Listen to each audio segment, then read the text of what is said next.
Chapter 1905. The ancient sword couldn't move forward an inch, and it kept whining. The old man closed his eyes as if he was listening to the sound. He murmured, "Essays talk about grief but not pain, but on the battlefield, it is said that soldiers with grief will win. Which one is right?" The old man answered his own question. Scholars write essays, but how many of them really work hard? But people die in war. It would be strange if they don't die. The Confucian ancestor finally looked at the young man. He slowly closed his eyes. His face was blurred by blood, so it was impossible to see his expression. He didn't know if it was pain, sadness, regret, relief, or something else. If he consumed Beiliang's fate, he might be able to save himself.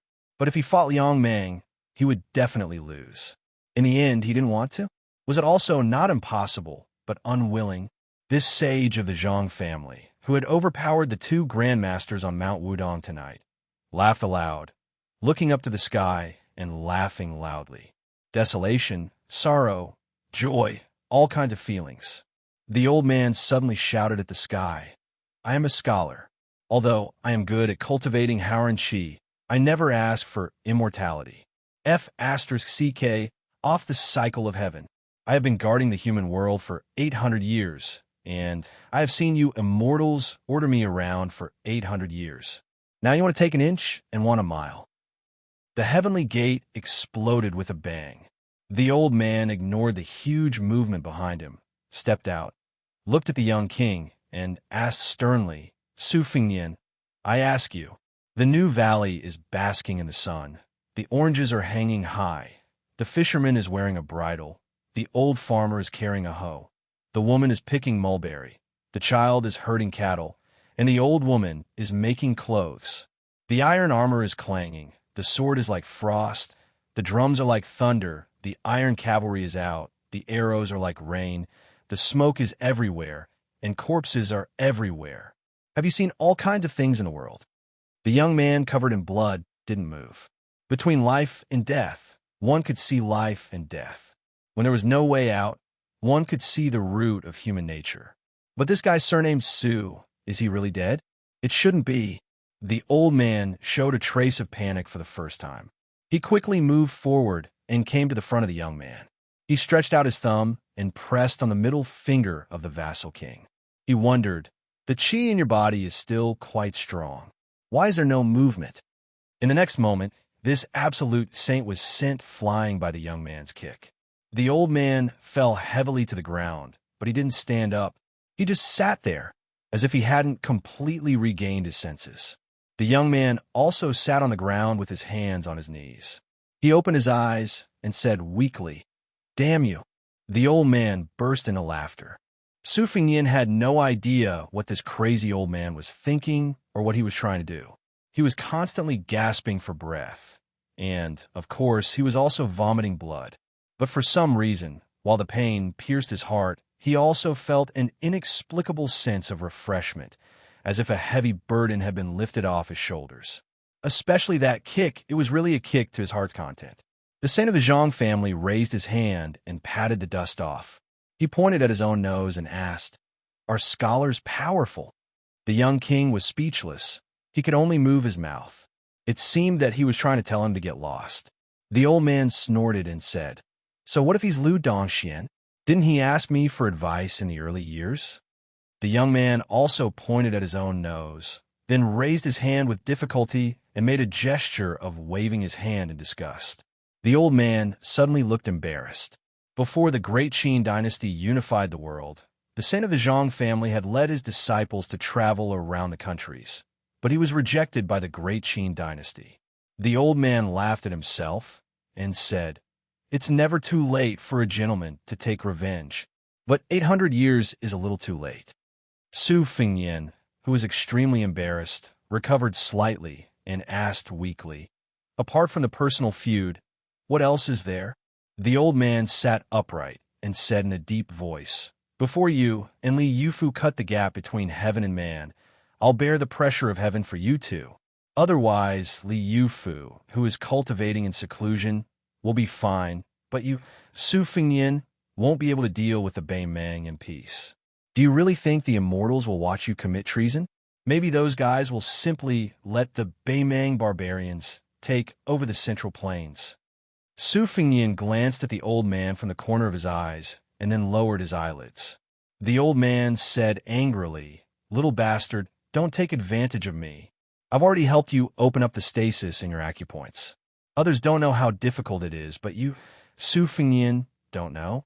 This is no different from Zhang Jiulu's regulation of the water transportation in Lyon." Su Fengnian ignored the old man. The old man took a deep breath and said, "Su Fengnian, can we not be so tacky? It's such an impassioned feat, but you turned it into a business deal. How embarrassing, isn't it?" Su Fengnian directly closed his eyes. He was really not used to this kind of social interaction with the old man. Even if he was full of strategies, it was difficult to use them. However, the old man's only weakness happened to be the Achilles heel of the Confucian holy sage. There was a long silence. Su Fengnian finally opened his eyes and bowed with cupped fists. The old man accepted it calmly. Su Fengnian stood up shakily and asked softly, "Why don't you give me something extra to solve the problem of the grain cooling?" The old man wanted to refuse on the spot, but he suddenly thought of something and said with a smile, "This is not easy, but as long as you let that guy's surname Deng talk nicely later, I'll give it a try. However, I can't guarantee success." Su Fengnian waved his hand. "No one in the world can stop Dong Tai with the Taiya sword, not even me." The old man stamped his foot and said anxiously, "Hurry up and hide the Taiya sword." As he spoke, the Taiya sword had already flown back. Su Fengnian gloated and slowly walked toward the old man. The old man smiled and turned to look at the foot of the mountain. Su Fengnian and the old man stood side by side. The old man pointed into the distance. "In the past, I heard Huang Longsher talk nonsense about the strange situation in the next 1,000 years. I was relieved and worried at the same time. It always made me hesitate." Su Fengnian said softly, "Why don't you think about it from another perspective? Looking at the present from 800 years ago, the world has changed for the better, right?" The old man nodded. "Some have changed for the better, some for the worse. Generally speaking, the present is indeed better." Both of them were speechless. The old man suddenly said, "I probably won't be able to wait for Deng Tai to return to Mount Wudong. Help me pass a message to him. If we only talk about the level of swordsmanship and not the distance of the sword, he is the first person since ancient times." Su Fengnian said, "Okay." The old man stared into the distance with his eyes wide open, his figure ethereal. He sighed with emotion. "Then let me see this world one last time." Su Fengnian asked softly, "Do you have any last words?" The old man thought for a moment. "Yes." Su Fengnian said in a deep voice, "Sir, please speak." The old man said calmly, "Shut up. If you like watching heroes and heroines in the snow on your phone, you can also follow my WeChat account from 1985. Snow is coming to an end. If you follow my account, I believe there will be a lot of surprises. Not only will there be bits and pieces of writing in the snow, but there will also be future side stories, or some of my favorite songs that I have never published publicly, or some activities that I like to listen to when I am writing, or some activities to give out autograph books, update notifications, etc. They will all be posted on my WeChat account." Chapter 1906. When Dong Tai arrived with his sword, he saw the young king sitting alone at the top of the broken stone steps with a knife on his knees. Although Su Fengnian's clothes were stained with blood and his face was full of exhaustion, he was full of spirit. Moreover, his heavenly physique that had suffered heavy injuries in succession was like a withered tree that had come back to life. It glowed with vitality and gradually approached its peak. Deng Tai floated down to the ground. Hanging from his waist was an ordinary iron sword that his disciple had given him. Holding Tai upside down, he stood beside Su Fengnian. 800 years of scholarly spirit scattered in the world? Su Fengnian nodded and said, "Old Mister was obviously reluctant to leave before he passed away. He stayed up for a few hours and made some arrangements before he passed away on the spot." Dong Tai frowned and said, "What about this fight?"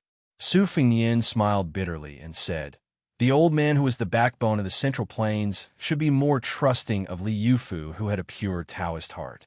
When Master Li escorted the dragon carp along the Guangling River to the sea, the old man must have secretly observed and trusted him. As for me, he did not have much confidence. Not only was I the son of Su Xiao, but I was also very likely to fight for the throne. If it were me, I would not be at ease to hand over the old man's belongings. That was why there was such a storm. The old man must have forced me to a dead end and was only willing to let it go when he saw my true nature.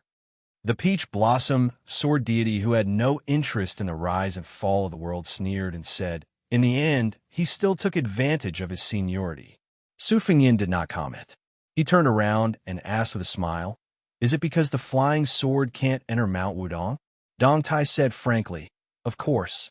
Once the sword is out, how can it return without any results? Su Fengyin and Dong Tai raised their heads at the same time and looked at the distant sky that was gradually turning white. After the saint of the Zhang family died in a way similar to the immortal genre of Taoism, there seemed to be a new phenomenon between heaven and earth. It was unclear and covered the mysteries of heaven. Heaven and earth were filled with righteous qi. Mixed qi gave form to the flow, abundant enough to fill the firmament. Su Fengyin said in a low voice, to establish one's virtue, to establish one's merit, and to establish one's words. Sir, I really can't do it anymore. Dong Tai crossed his arms in front of his chest.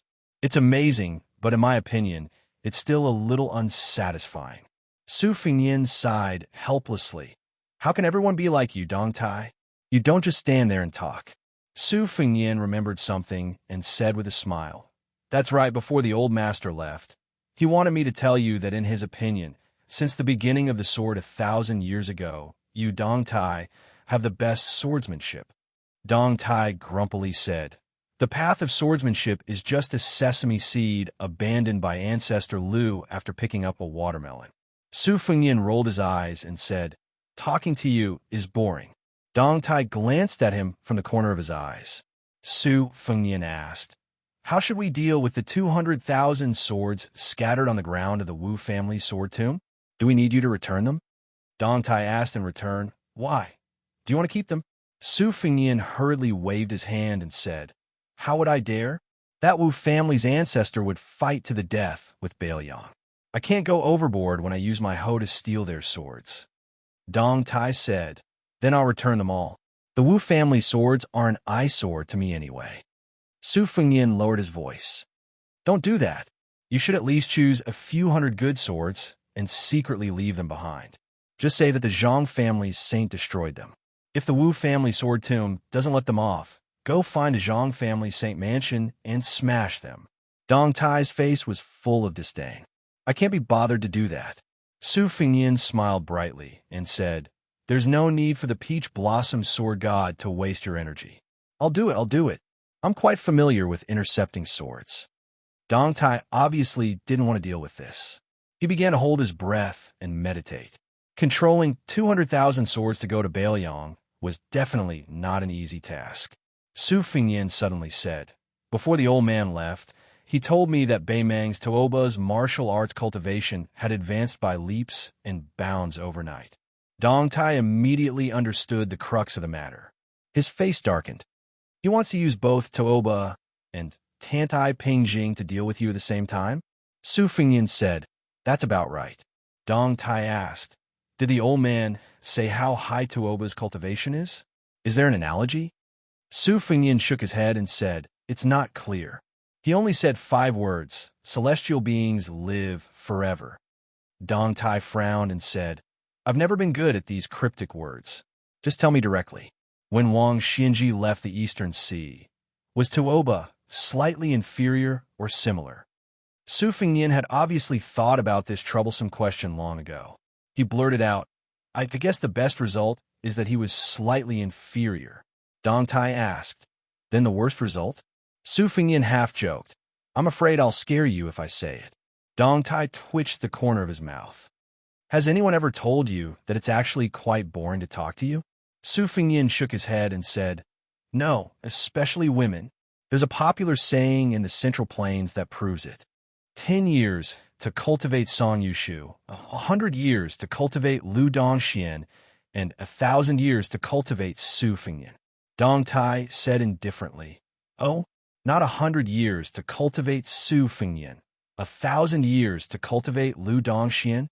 Su Fengyan pinched his chin and pretended to be confused. Did I remember wrongly? Dong Tai couldn't help but raise his voice. Spit it out. Su Fengyan put away his joking expression and sheathed the cold blade at his waist. The worst outcome is that at some point in time, Bodhisattva Tuoba's combat power will be slightly stronger than Wang Xianji's. Dong Tai dismissed it with a smile, loosened his arms, and stretched. Dawn was coming. Then, that's the worst result. Why don't you let me deal with Tuoba? Su Fengyan shook his head and narrowed his eyes as he gazed at the serene scene of the sky, gradually turning blue and white. He lazily said, "You've already fought him once in the Northern Mang. Let me do it this time." Dong Tai was silent for a moment and then said sarcastically, "Don't forget, you fought with him twice in the Western regions and outside Liangzhou Pass. If I remember correctly, it was a draw and a loss, right?" Su Fengyan allowed the breeze to blow away the last bit of blood on his body. "What have I ever lost? Moreover, that time in the Western regions, if we maybe hadn't interfered at the last moment, Tuoba would have been a dead man." Dong Tai dismissed it with a smile. "Fine. If you want to be a hero, Dong Tai, will satisfy you." Su Fengyan said softly, "Perhaps in terms of combat power, we are all in the celestial realm, so there's not much difference between us. However, there's a state of mind unique to Wang Xianji. Even if you, Dong Tai, have Tai Yi, and even if Tuoba received a gift from an immortal, it's still impossible." Dong Tai asked curiously, "Invincible in the human world?" Su Fengyan suddenly pulled out his cold saber and pointed it at the great sun leaping into the human world's vision. "The entire world's enemy?" Dong Tai asked again. "You have it?" Su Fengyan didn't answer the question. "I've always had it in Bailiang. For those who like to read on their phones, you can follow my WeChat public account, Fenwa 1985.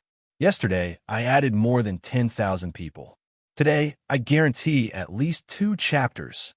Chapter 1907. The figures of pilgrims gradually appeared on the stone steps of the divine path. Su Fengyan quietly went to the elephant cleansing pool. He took off his outer robe and squatted by the pool to wash himself. If one were to say that Su Fengyan was familiar with intercepting others, he was not bad at this work. In last night's thrilling battle between heaven and man, except for Jiang and I and Li Yufu, who were deliberately excluded, there were still a few grandmasters from the Central Plains who stayed in Wudong to watch the battle. There was also a white-robed Qi trainer who looked at the battle from the top of the Jade Pillar Peak. She probably had the idea of benefiting from the battle. After all, whether it was the sage of the Zhang family or the new prince of Liang, Su Fengyan, whoever died would be a great supplement to her fate. If both of them died, and she was lucky enough to support both of them at the same time, there might be a real land immortal in the human world. Not only could she live for a long time, but she was also not bound by the way of heaven. The 3 top masters of Nanjiang, Lu Xianlang, Cheng Baishuang, and Ji Luan, stood together on a suspended plank road and looked from afar. The blind female zither player Shui Songwan walked slowly and finally stopped half a mile away. But the person closest to the battle at that time was the man in purple. Just as Su Fengyan was washing clothes skillfully on the green stone slab, there were already groups of Jianghu people in the elephant cleansing pool. Now the Central Plains recognized Wudong Mountain as not only a blessed place for cultivation, but also a precious place for martial artists to understand the heart of heaven. All the Jianghu heroes who heard the news and came here were mostly people who had encountered a bottleneck in martial arts. They liked to sit here cross-legged and look at the waterfall, the pool, and the huge rocks. They would imagine that the previous chief Hong Shixiang used to fight here, sword maniac Wang Xiaoping used to fight here, and great master Su Fengyan used to practice his saber here. They racked their brains to fight for a spot, just like the scene of pilgrims fighting for the first incense. Su Fengyan inadvertently heard a group of people whispering nearby.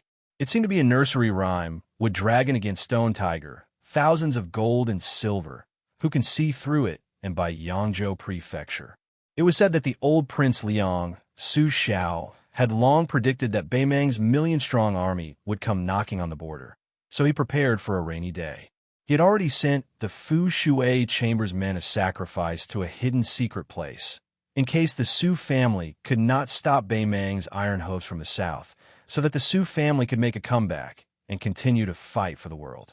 At first, Su Fengnian thought it was funny, but soon he realized that there was something unusual about it. His heart sank. Guangling Taoist Yangzhou Prefecture had always been the richest prefecture in the Central Plains. Buying Yangzhou Prefecture, with just 5 words, directly described the wealth of the Su family's heavy silver to the common people. Not only that, listening to these people's idle chatter, it seemed that they directly ignored Tide Listening Lake, which should have been the biggest suspect, and directly guessed that Mount Qinsheng and the military town of Linyao were the 2 places. Su Fengnian could not help but be shocked.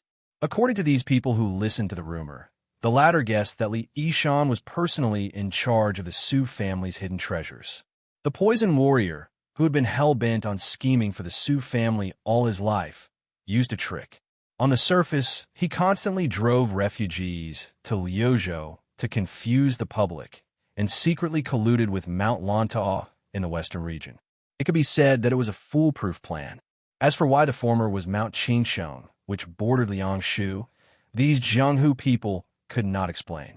However, Su Fengnian knew that Su Xiao had hidden 6,000 soldiers in the depths of Mount Qinsheng.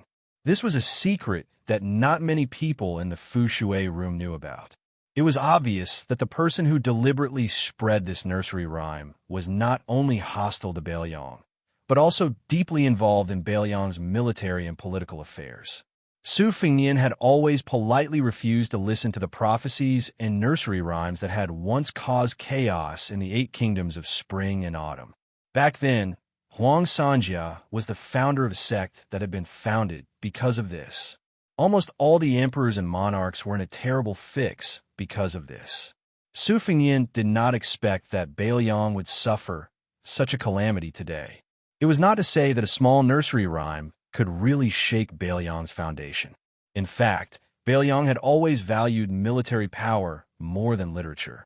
In addition, Su Fengnian's series of actions after the hereditary succession, especially the great victory in the First Great War of Liangmang, had already fulfilled his master Li Yishan's request at the beginning of his will. We must continue to maintain the structure of Beiliang as the Su family.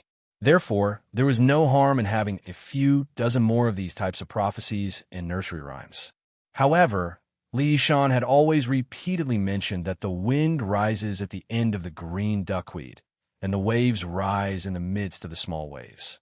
I, Li Yishan, do not have extraordinary talents, nor do I have extraordinary strategies.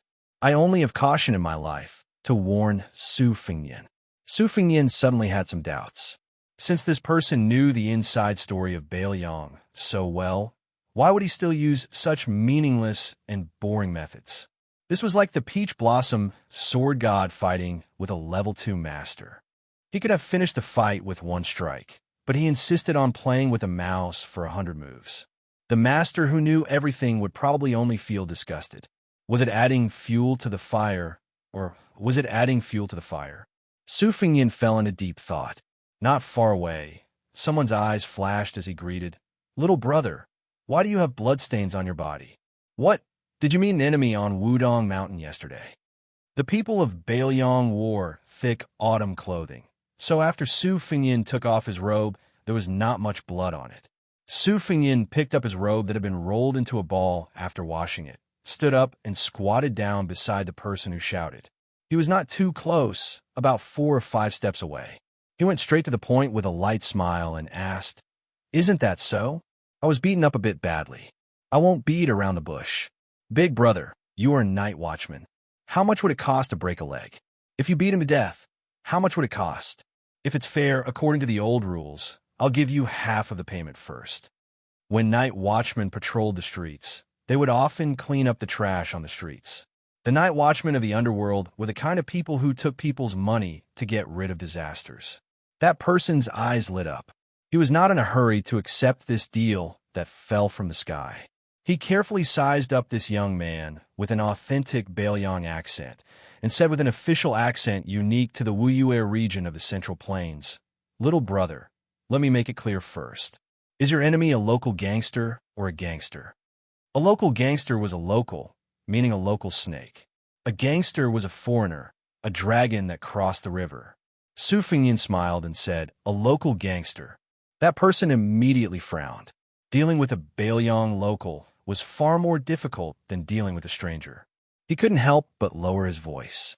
What could it be that Xianxia or even the seahorse here?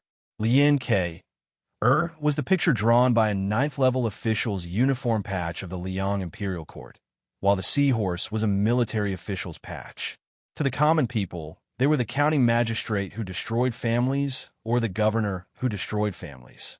As the county magistrate of county, their ranks were often 8th level or 9th level. Xianxia and seahorse became the Jianghu slang for officials and soldiers. They were both people that could not be easily provoked. It should be known that ever since that butcher Su Xiao, the imperial court had a bloody rule of passing the heads of Jianghu people who didn't obey to the rules to the 9 sides. After Liang unified the spring and autumn period, especially when Su Xiao stepped into the Jianghu, the entire Jianghu had to lower themselves. Otherwise, why would the great and city's minister of justice, who was in charge of issuing copper fish bags, be privately called the emperor of the river, king of the lake, and be seen by Jianghu people as the leader of the martial arts world in the imperial court? Su Fengyin slowly said, "That guy had a grandfather who was Xianxia, but he passed away a long time ago. The family doesn't have any descendants left in the legal world. Think about it. Over here, Xianxia is nothing. The seahorse is the boss. However, that person has a personal retainer who is empty-handed and doesn't even have a green knife. He should have the strength of a 5th-level official." The lean man and the 4 people beside him exchanged glances and quickly weighed the pros and cons. The 5 of them were gangsters who were used to licking blood from blades in the southern part of Jingji. This time, they had traveled together in Baoyang, and their friendship had deepened. In addition, they were all men who knew each other's backgrounds. They already had the intention to cut off a chicken's head and burn yellow paper when they returned to their hometown. Therefore, they didn't hesitate to discuss this business openly. According to the young man's words, the retainer was old and his 5th-level strength could be considered presentable. However, the fist was afraid of the strong and the rod was afraid of the old. The 5 of them all had some fighting skills. As long as they worked together, they would definitely be able to beat the old master to death. However, the 5 of them were worried that they would commit a crime in Baoyang. Once the news was leaked, they would definitely end up being shot by the Baoyang cavalry's crossbows and become hedgehogs. However, a penny was a problem for heroes. Most of them were extravagant people. After drinking 2 or 3 times, they were completely out of money. These 2 days, it was a coincidence that their ancestral graves were smoking. They were actually lucky enough to meet a famous gangster in the southern part of Jingji. The gangster was also willing to humble himself and make friends with him. Then, to burn incense and worship Buddha in the temple, they needed incense, so they needed incense money even more. What was the use of just saying things like, "I've heard so much about you for a long time, and your reputation resounds like thunder"? The lean man cautiously asked, "Which Taoist temple on Mount Wudong does he live in?" This question was asked with great care. Mount Wudong had 81 peaks. The number of peaks was actually not many, less than 30. Taoist temples of various sizes were located on these peaks. Perhaps the Taoist priests of Mount Wudong didn't care about the size of the cultivation area, but the people of Jianghu did. For this Wudong Taoist discussion, naturally they would choose to live on a famous peak or Taoist temple. If they weren't famous, then they would sharpen their heads and live on a higher peak. It was said that many famous schools and sects had developed a gap because of this. They were only restraining themselves because they were afraid of the Baoyang government. Chapter 1908. Seniority in Jianghu. ranking in Jianghu, and ranking in Jianghu were all recorded in the minds of well-informed Jianghu people. For example, there were more than 50 people who were familiar with Jianghu faces in Jianghu in the Great Snow Plateau of Mount Hui. They were all famous big shots who were either immortals or grandmasters. Don't even think about them. The next group of people were mainly people who were qualified to enter the yamen of the Ministry of Justice in the capital city. These gray people were even more untouchable in Jianghu. In addition to the dozen or so behemoths that were evaluated by the old and the new, those sects and factions that could dominate the martial arts world in a province also needed to be paid attention to. From the sect masters to the guest elders, and then to the personal disciples, all of them had to be paid attention to. The last group of people, such as Feng Zongxi, who was famous for his righteousness and generosity, and Liao Dong's red sandalwood monk, who was also a wandering immortal, usually wandered Jianghu alone. They had to remember their names and appearances clearly to avoid offending them. Otherwise, they would feel that 2 fists were no match for 4 hands. They deserved to drown in the big river instead of capsizing in the gutter. Su Fengyan's face was full of disdain as he said, "It's a small Taoist temple near Shaoyu Peak. He was only able to stay there because his grandfather was a big pilgrim there. Otherwise, with his little ability, he would have been forced to pack up and leave long ago." The lean man said with a smile, "Little brother, may I ask which Jianghu you are from? What grudges do you have with that person?" Su Fengyan smiled, "Brother, you're breaking the rules. Money in the world doesn't have a surname." The lean man, who knew he was in the wrong, laughed and said, "Money is all surnamed Zhao." Su Fengyan smiled and pointed at the blue stone. "Here it has to be surnamed Su." Just when Su Fengyan was about to follow the vine and casually talk about the nursery rhyme, an uninvited guest interrupted their conversation. Tong Shanquan, who had a martial virtue and a heavenly treasure, 2 heavy weapons at his waist, walked straight towards Su Fengyan without any disguise. Su Fengyan was not annoyed by this. He believed that the spies of the Whispering Water Chamber on Mount Wudong had already known about this matter. Even if they did not attach as much importance to this matter as he did, he would go back and greet them personally. After all, Mount Wudong was still Bailiang's territory. Even if there were crooks and honest people mixed together, if they were willing to put in some effort, they would still be able to find some clues. As long as the other party was not a one-time deal and dared to continue fanning the flames, the spies of the Whispering Water Chamber would let him know the taste of living a life worse than death. Su Fengyan was not confident in this, but conceded.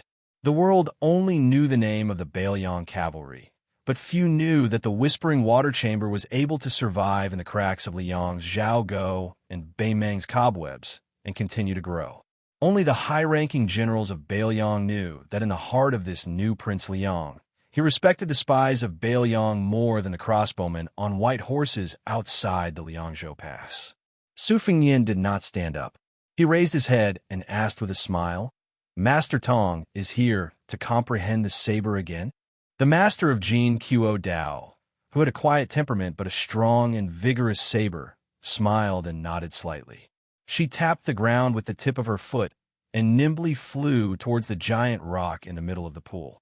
She sat down cross-legged, facing the waterfall, and placed the 2 sabers across her knees. Naturally, the lightness skill that she displayed did not carry any worldly aura and did not appear to be superior. However, the young woman's bearing of a master was apparent at a glance. The lean man muttered to himself, "Why does she look so similar to the legendary young master of Jin Quo Dao Manor? She also has 2 sabers at her waist and is also a national beauty? Or perhaps she is a heroine of the Central Plains who admires Tong Shanquan." Su Fengyan joked, "Brother, do you think that I would know such an unattainable master of martial arts? In the Jianghu of the ordinary heroes of Jianghu, let alone the Great Snow Plateau, even the high and mighty Holy Land of Jianghu, such as Jin Quo Dao Manor, had a plaque hanging at its front door. The beautiful peony green waist in the manor, the young master of the manor, Tong Shanquan's 2 sabers were heavenly treasures of martial virtue, and the quality of the two sabers embroidered with winter and spring thunder on someone's waist. Whether or not Tong Shanquan and Chen Tianyuan of the Taibai sword sect, who was also from the southwest of Liang, were an immortal couple, whether or not they had a short-lived marriage, and even whether or not she was secretly pregnant with that young banished immortal. These were all topics of conversation in the Jianghu of the Central Plains, enough to drink a few cups of wine. The fish and shrimps that lived in this Jianghu naturally carried the smell of dirt. If they did not speak the words of the heavens that were related to the heaven, earth, mountains, and rivers, they would not be able to achieve the magnificent feat of freezing the 30 provinces of the Central Plains with one sword. They went to the martial emperor city to pay homage to the high wall that was once filled with divine weapons, went to the great snow plateau of Mount Hui to see the goose feather snow, went to the Dongyue sword pool to see the words high mountains, deep waters, long sword carved in cursive script, went to Yuan Mountain Villa to see the Dragon Rock sword furnace forging swords, went to Beiliang's Lingzhou restaurant to drink green ant wine, went to the Quicksnow Mountain Villa to admire the scenery of the spring god lake. These were the blessings that they had been dreaming of.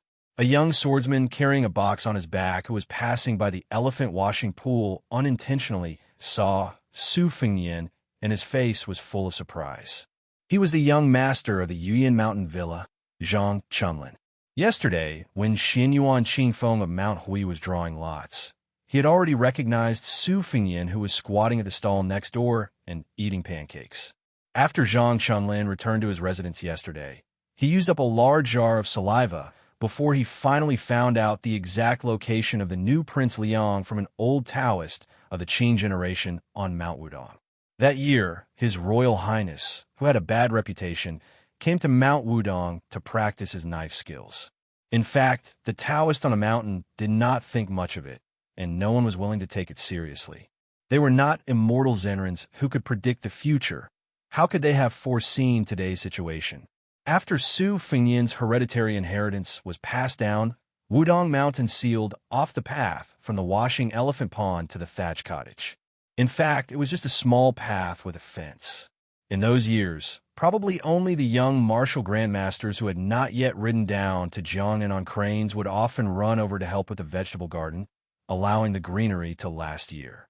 Later on, Su Fengyan personally wrote a letter to Wudong Mountain's Zhenren Qinyao, imploring the mountain to help maintain the tranquility near the thatch cottage.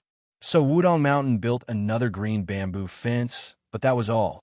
Su Fengyan waved his hand and greeted, "Little Zhang, you're here." Zhang Chunlin had mixed feelings. When they first met, Su Fengyan, who was still His Royal Highness, had a head full of white hair. He mistook him for a land sword immortal who had returned to his natural state. The second time they met, it was in the western region. They did not have much to talk about, which made this young swordsman, who even named his sword Frostblade, feel regretful. Zhang Chunlin squatted beside Su Fengyan, slightly uneasy. Su Fengyan joked, "Carrying so many swords around, are you a sword seller?" Zhang Chunlin blushed. It was very strange. Perhaps it was because he was born into a family of swordsmiths, but Zhang Chunlin did not have much obsession with the way of the sword. He also did not have the lofty ambition of wanting to be the only one in the world of swords. In the 100 years of Jianghu, sword masters emerged one after another. Zhang Chunlin did not particularly worship Li Chungang and Dong Tai, nor did he particularly yearn for the Wu family sword tomb or the Dongyue sword pool. Instead, he admired Jian Jiuhuang the most. His greatest wish was to be like that old swordsman of Western Shu, collecting all the famous swords in the world into his sword case. Just carrying them around in Jianghu was enough. Su Fengyan smiled and asked, "Little Zhang, have you given yourself a nickname?" Zhang Chunlin blushed and shook his head vigorously. Chapter 1909. Su Fengyan, as an experienced person, earnestly instructed, "Then you must give yourself a prestigious name as soon as possible. Otherwise, if you inexplicably give others a silly Jianghu nickname, it will be too late for you to cry." There are many examples of this in Jianghu. For example, in Gangnam-do, there is a sword master with white hair and long arms like an ape. His swordsmanship is actually not bad, but after he was called White Monkey when he was young, he could not get rid of it. Even if he had to say, "I am the White Ape Divine Sword," every time he did something chivalrous, others did not care. They all thanked the White Monkey hero for saving their lives. Don't you think he was aggrieved? There's also the famous Fist Master in the Southeast Sword State. He is obviously a righteous hero, but because his surname is Wang and he is ranked 8th, he did not know to announce his name when he entered Jianghu. In the end, he was given the nickname Turtle Immortal Fist. Turtle has become an immortal. If he is not an old turtle, then what is he? Zhang Chunlin, who was enlightened, nodded his head like a chicken pecking at rice. He deeply agreed. The lean man was about to interrupt the young master's nagging, but his companion pulled his sleeve. He turned his head and got the meaning from his companion's eyes. This guy was unreliable. Even if this business was true, and it was not ambiguous about the money, but such an unreliable guy could not keep his mouth shut. The lean man thought about it and agreed. He sighed, still feeling a little regretful, and coughed heavily, attracting the young man's attention. The lean man patted him on the shoulder. "Little brother, unfortunately, we suddenly remembered that we have an urgent matter to attend to. I'm afraid that we can't help you with your trouble. However, even if we can't make a deal, we still have feelings for each other. Let me give you a piece of advice. If you want to make a name for yourself in the future, you must be down to earth." Su Fingyan smiled and nodded. "Brother, you are right." The young master of Yuyan Mountain Villa was stunned. After the 5 people left, Su Fingyan accompanied Zhang Chunlin and chatted for a while by the elephant cleansing pool. As more and more Jianghu people came here to comprehend martial arts, Su Fingyan was the first to stand up and leave. Although Zhang Chunlin was still somewhat unsatisfied, he could be considered to have come in high spirits and returned in high spirits. However, the young man did not understand why his benefactor ended up talking about the female head of the Jin Quo Saber Manor, so he casually spoke his thoughts. He heard that the woman's surname Tong was extremely talented and practiced the saber very hard, but her temperament was old-fashioned. Therefore, even if Zhang Chunlin met her, they would not hit it off. In the end, Zhang Chunlin even laughed and said that a beauty riding a horse and drinking to her heart's content was the most beautiful. Therefore, even if the female manor head's appearance was enough to topple cities, she could not be considered a true beauty. Zhang Chunlin had a lot of fun talking. Before leaving, the young lord patted him on the shoulder and said something that confused Zhang Chunlin. Jianghu can be big or small. Don't be so straightforward when you see Manor Head Tong in the future. Zhang Chunlin watched as Su Fingyan left. Then he seemed to feel a murderous aura behind him. He suddenly turned around and saw a young, unfamiliar woman sitting alone on a boulder. She turned her head and looked at him. Then she smiled and said, "Jin Quo Saber Manor, Tong Shanquan. Greetings, young Master Zhang." Everyone said that after Mount Huishan Zee, who monopolized the 3 chiefs of auspicious talisman, the female sword immortal was the Empress of West Shu, Xianxia. The Fist Master was Martial Emperor City's Linya. The female saber saint was Southern Zhao's Tong Shanquan. Zhang Chunlin's mouth twitched as if he was struck by lightning. He could not say a word. Tong Shanquan, who probably would not ride a horse and drink in her life, slowly turned her head and no longer paid attention to the young manor head of Yuyan Mountain Manor. Su Fingyan leisurely returned to the front of the thatched cottage. Jiang and I was sitting on a small bench under the eaves. Su Fingyan said softly, "It's nothing. I just fought with someone in a daze, and in the end, I took advantage of him." She blinked her eyes. Su Fingyan stretched out his hands. His hands were empty. He smiled and said, "You can't earn half a copper coin for this kind of thing." She asked softly, "When are you leaving Mount Wudong?" Su Fingyan moved a stool and sat next to her. "I have to leave immediately." She whispered, "Are you going to Mount Qingyang or directly to North Rejecting City?" Su Fingyan smiled. "North Rejecting City is about to be built. Many people are waiting for me. Of course I'm going directly to Liangzhou Pass." She said as if relieved of a burden, "Then I'll go too." Su Fingyan nodded. "Okay." Su Fingyan then asked curiously, Today, Wudong Mountain's Great Lotus Peak and Purple Sun Palace will be discussing the Tao and martial arts. There will be a lot of elusive grandmasters appearing. Aren't you going to take a look? Jiang and I said unhappily. What does their quarreling have to do with me? Su Fengyin could not help but laugh. Jiang and I asked carefully, there's so many copper coins here. Won't they be stolen? Su Fengyin shook his head. I'll talk to Mount Wudong. If there's even a copper coin missing, we'll go to Purple Sun Palace next time and make a scene. Jiang and I smiled. You can go by yourself. Su Fengyin was also amused by his own words and did not say anything else. He enjoyed this rare moment of leisure. Jiang and I tilted her head. Then I'll only bring my sword case. Su Fengyin nodded and suddenly said, this time, we'll leave in style. Let's not be sneaky. When the time comes, you'll take me to sword kinesis flight. Remember to be slow. Jiang Mi's cheeks blushed slightly. Su Fengyin took her hand and stood up. He laughed aloud and said, let's go. Let's go to the outside of Liangzhou Pass.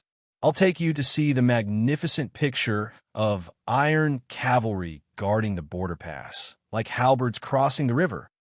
The great Liang dragon sparrow sword slowly ascended, and a young man and woman left Big Lotus Peak under the gaze of everyone. After Hong Shixiang and Su Jihu, there was another immortal couple in the world.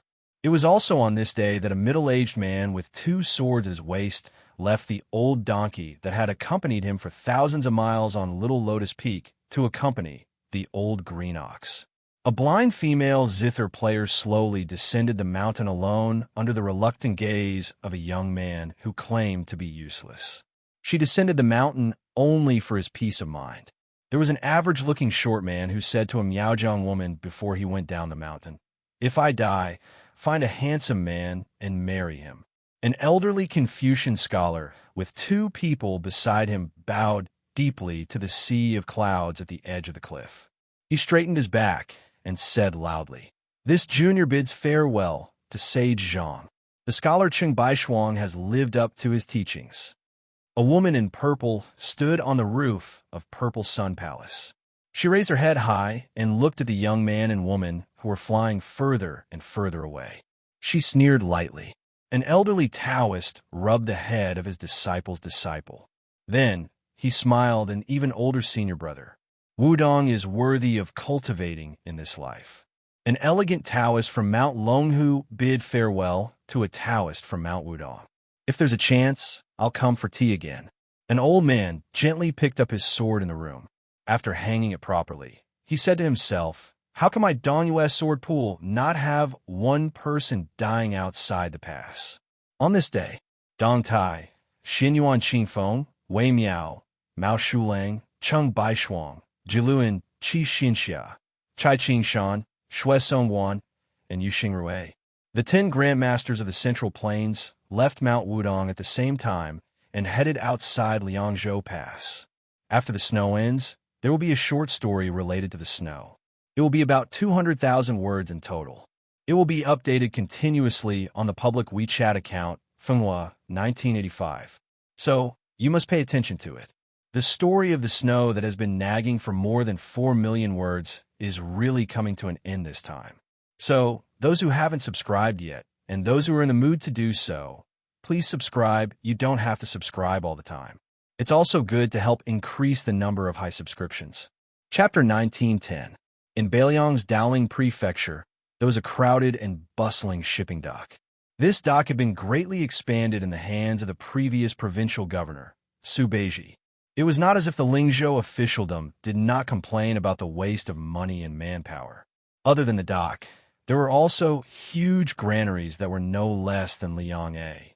This provincial governor had built a lot during his time in office. However, who did not know that Su Beiji was known as the most favored Beiliang? In addition, Beiliang had never had the custom of censuring officials. At most, the officials and scholars in the officialdom would privately criticize him. Naturally, no one was willing to go to Mount Qingliang to be rejected. It was probably because Su Beiji's official reputation in Lingzhou was terrible. After the newly appointed provincial governor, Chang Sui, took a break to recuperate, the entire Lingzhou, who had been mentally prepared, felt like they were bathing in the spring breeze. They were full of praise for this scholar who came from the Xianxia Academy. Today, at the dock, under the escort of 200 of Lingzhou's most elite light cavalry, 2 carriages slowly arrived. 2 elegant men in official robes walked out. They were the proud disciple of the literary grandmaster, Han Guzi, the provincial governor of Lingzhou, Chang Sui, and the father-in-law of the new prince of Liang, the Central Plains Lu Dongjiang, who had just been promoted from the provincial governor of Liangzhou to the deputy administrator of Beiliang. In just a short year, Lu Dongjiang had sat in the 3rd position of Beiliang's civil official. Although it was a typical case of a father relying on his daughter, the Beiliang officialdom was pragmatic. It was not good for reputation. It did not have the complicated formalities of the Liang imperial court, such as whether one had a Xianxia background or served in the Han Academy. Lu Dongjiang's official rank was the same as Song Dongming's. However, Lu Dongjiang was in charge of the government affairs of Yuling and Song Dongming, while Song Dongming was in charge of Lianglu and Lianglu. It was a bit like they were equals. Therefore, not long ago, a member of the Qingzhou Lu family said at a family banquet, Tian City once had a conflict between Zhang and Gu. Now, Beiliang also has a conflict between Lu and Song. It is a conflict between gentlemen. As for Wang Linquan, he is just a merchant who stinks of money. The 2 meanings of this flattery made Lu Dongjiang, who had entered Beiliang and Lianglu, deeply agree. Although Lu Dongjiang still had some grudges against his ruthless daughter, Lu Qingyan, after such a meteoric rise, he gradually let go of this troublesome matter under his nose. Lu Dongjiang knew that if the Lu family wanted to continue to prosper, even if Lu Qingyan really did break off relations with the Lu family, with or without Lu Qingyan at Mount Qingliang, the Lu family's fate in Beiliang's officialdom would be completely different. Whether or not Lu Qingyan could sit firmly in the position of consort to the king of Beiliang, the Lu family status would also be turned upside down. Recently, Lu Dongjiang had been thinking about whether or not he should invite his daughter and son-in-law back to the Lu family for the Spring Festival this year. They were a family that had gone through thick and thin together. Even if Su Fengyan was a noble vassal king, it wouldn't be too much to ask for him to accompany them to have a harmonious New Year's Eve dinner, right? Unlike the deputy administrator's brand new official robe, the Governor Chang Sui's official robe was old and wrinkled. His originally fair face had also become dark. When the 2 of them stood together, Lu Dongjiang, who was older but well-maintained, looked younger. Although there was not much difference between the 2nd-rank Golden Rooster official patch and the 3rd-rank Peacock official patch, both of them were well-deserving of the title of Governor of Liang. However, the former was a genuine central official of the imperial court, while the latter was a powerful official who governed a region. There was still a fine line between the former and the former. However, Lu Dongjiang was a famous scholar who had enjoyed a good reputation in the scholarly circles of the Central Plains for many years. If it were any other governor accompanying him, he would still put on an air of authority. However, in front of Chang Sui, who was a brilliant disciple of the literary grandmaster Han Guzi, a well-known teacher Ji Shang of the Xianxia Academy, and also Su Weisheng's senior martial brother, Lu Dongjiang naturally regarded him as a kindred spirit. He spoke warmly and warmly. As the deputy administrator who was in charge of Lingzhou and Yuzhou, Lu Dongjiang had naturally heard about the Liang transport. He knew that the imperial court had originally promised to guarantee that 1 million dan of grain would enter Beiliang before autumn. However, until now, not even half of the grain had reached 500,000 dan. There were 3 batches in succession, scattered and hidden, and only 400,000 dan of grain. The Liang transport had 2 lines, horizontal and vertical. The horizontal line had the Guangling River as the main stem. Xiangfan City in Qingzhou, which was regarded as the waste of the Central Plains, was an important transit point for grain. However, no one had expected that the young vassal Zhao Sun would rebel with the Yin King Zhao Bing and the Shu King Qin Zhibao. It was said that he was going to be elected as the new emperor. As a result, the Zhao imperial court lost half of the Jinggan road's jurisdiction, and the grain transport was delayed again and again. Lu Dongjiang could only lament that this was an unlucky year. Chang Sui accompanied Lu Dongjiang to the shore of the ferry. The boats on the river were piled up like they were walking on flat land. The two sides of the pier were bustling with activity, which surprised Lu Dongjiang. Chang Sui's words broke the mystery. The Liang imperial court announced to the outside world that they would provide 500,000 dan of grain to the Bailiang Road before autumn. In reality, our prince and Minister Qi Yanglong had agreed on 1 million dan. In reality, this autumn, under the supervision of Qi Yanglong and Huan Wan, close to 800,000 dan of grain had been shipped into our Lingzhou granary. However, out of consideration for Liang's reputation, we only said to the outside world that we had received 400,000 dan. Since the weather was good and the political matters were clear, Lu Dongjiang was pleasantly surprised. However, he immediately realized that the Lingzhou provincial governor beside him, who had suddenly taken a high position, did not seem to be in a good mood. Chang Sui said calmly, "Sir Lu has just taken office, so there are some things that you might not be clear about. Apart from promising 1 million dan of grain before autumn, the Liang imperial court also promised to ship in 2 million dan. However, looking at the current situation, that seems to be far away." Lu Dongjiang was confused. The Central Plains is in chaos, and the Jinggan Road is also under the jurisdiction of the rebel vassal King Zhaosun. It is reasonable that the imperial court is unable to control the grain transport, right? Chapter 1911. The spring snow building of the Guangling Wang Fu had changed owners. In reality, half of Liang had changed owners that night. Nailin Yusi, who had planned all of this, sat at the mouth of the Rouge, well at the peak of the mountain by the river. There were a dozen rainflower stones produced by the Guangling Path in one hand. He picked them up one by one and then threw them into the well.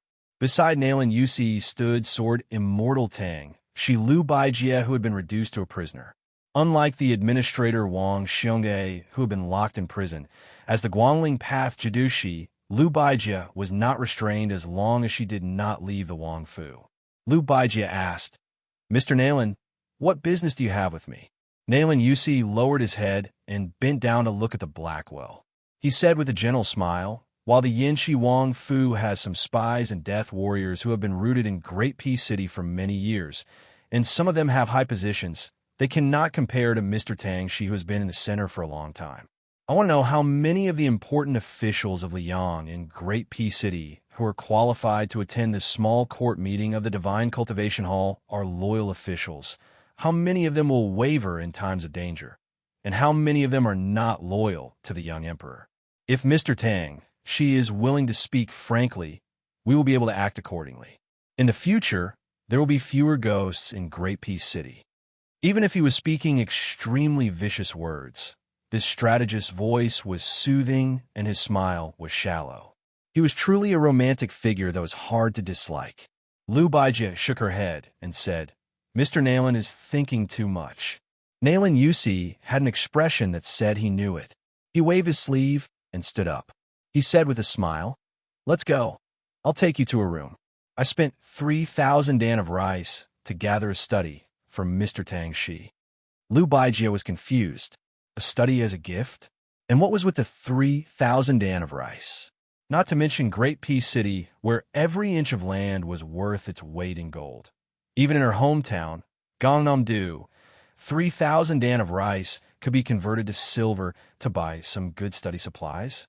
Nailin Yusi said confidently, "Mr. Tang Shi, please wait and see.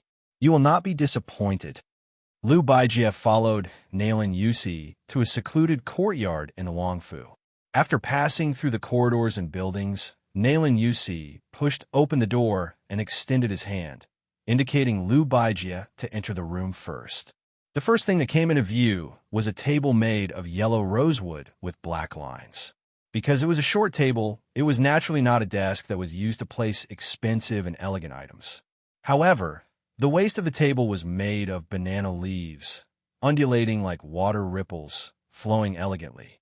On the side, there were branches of flowers and birds, giving it a sense of fancy.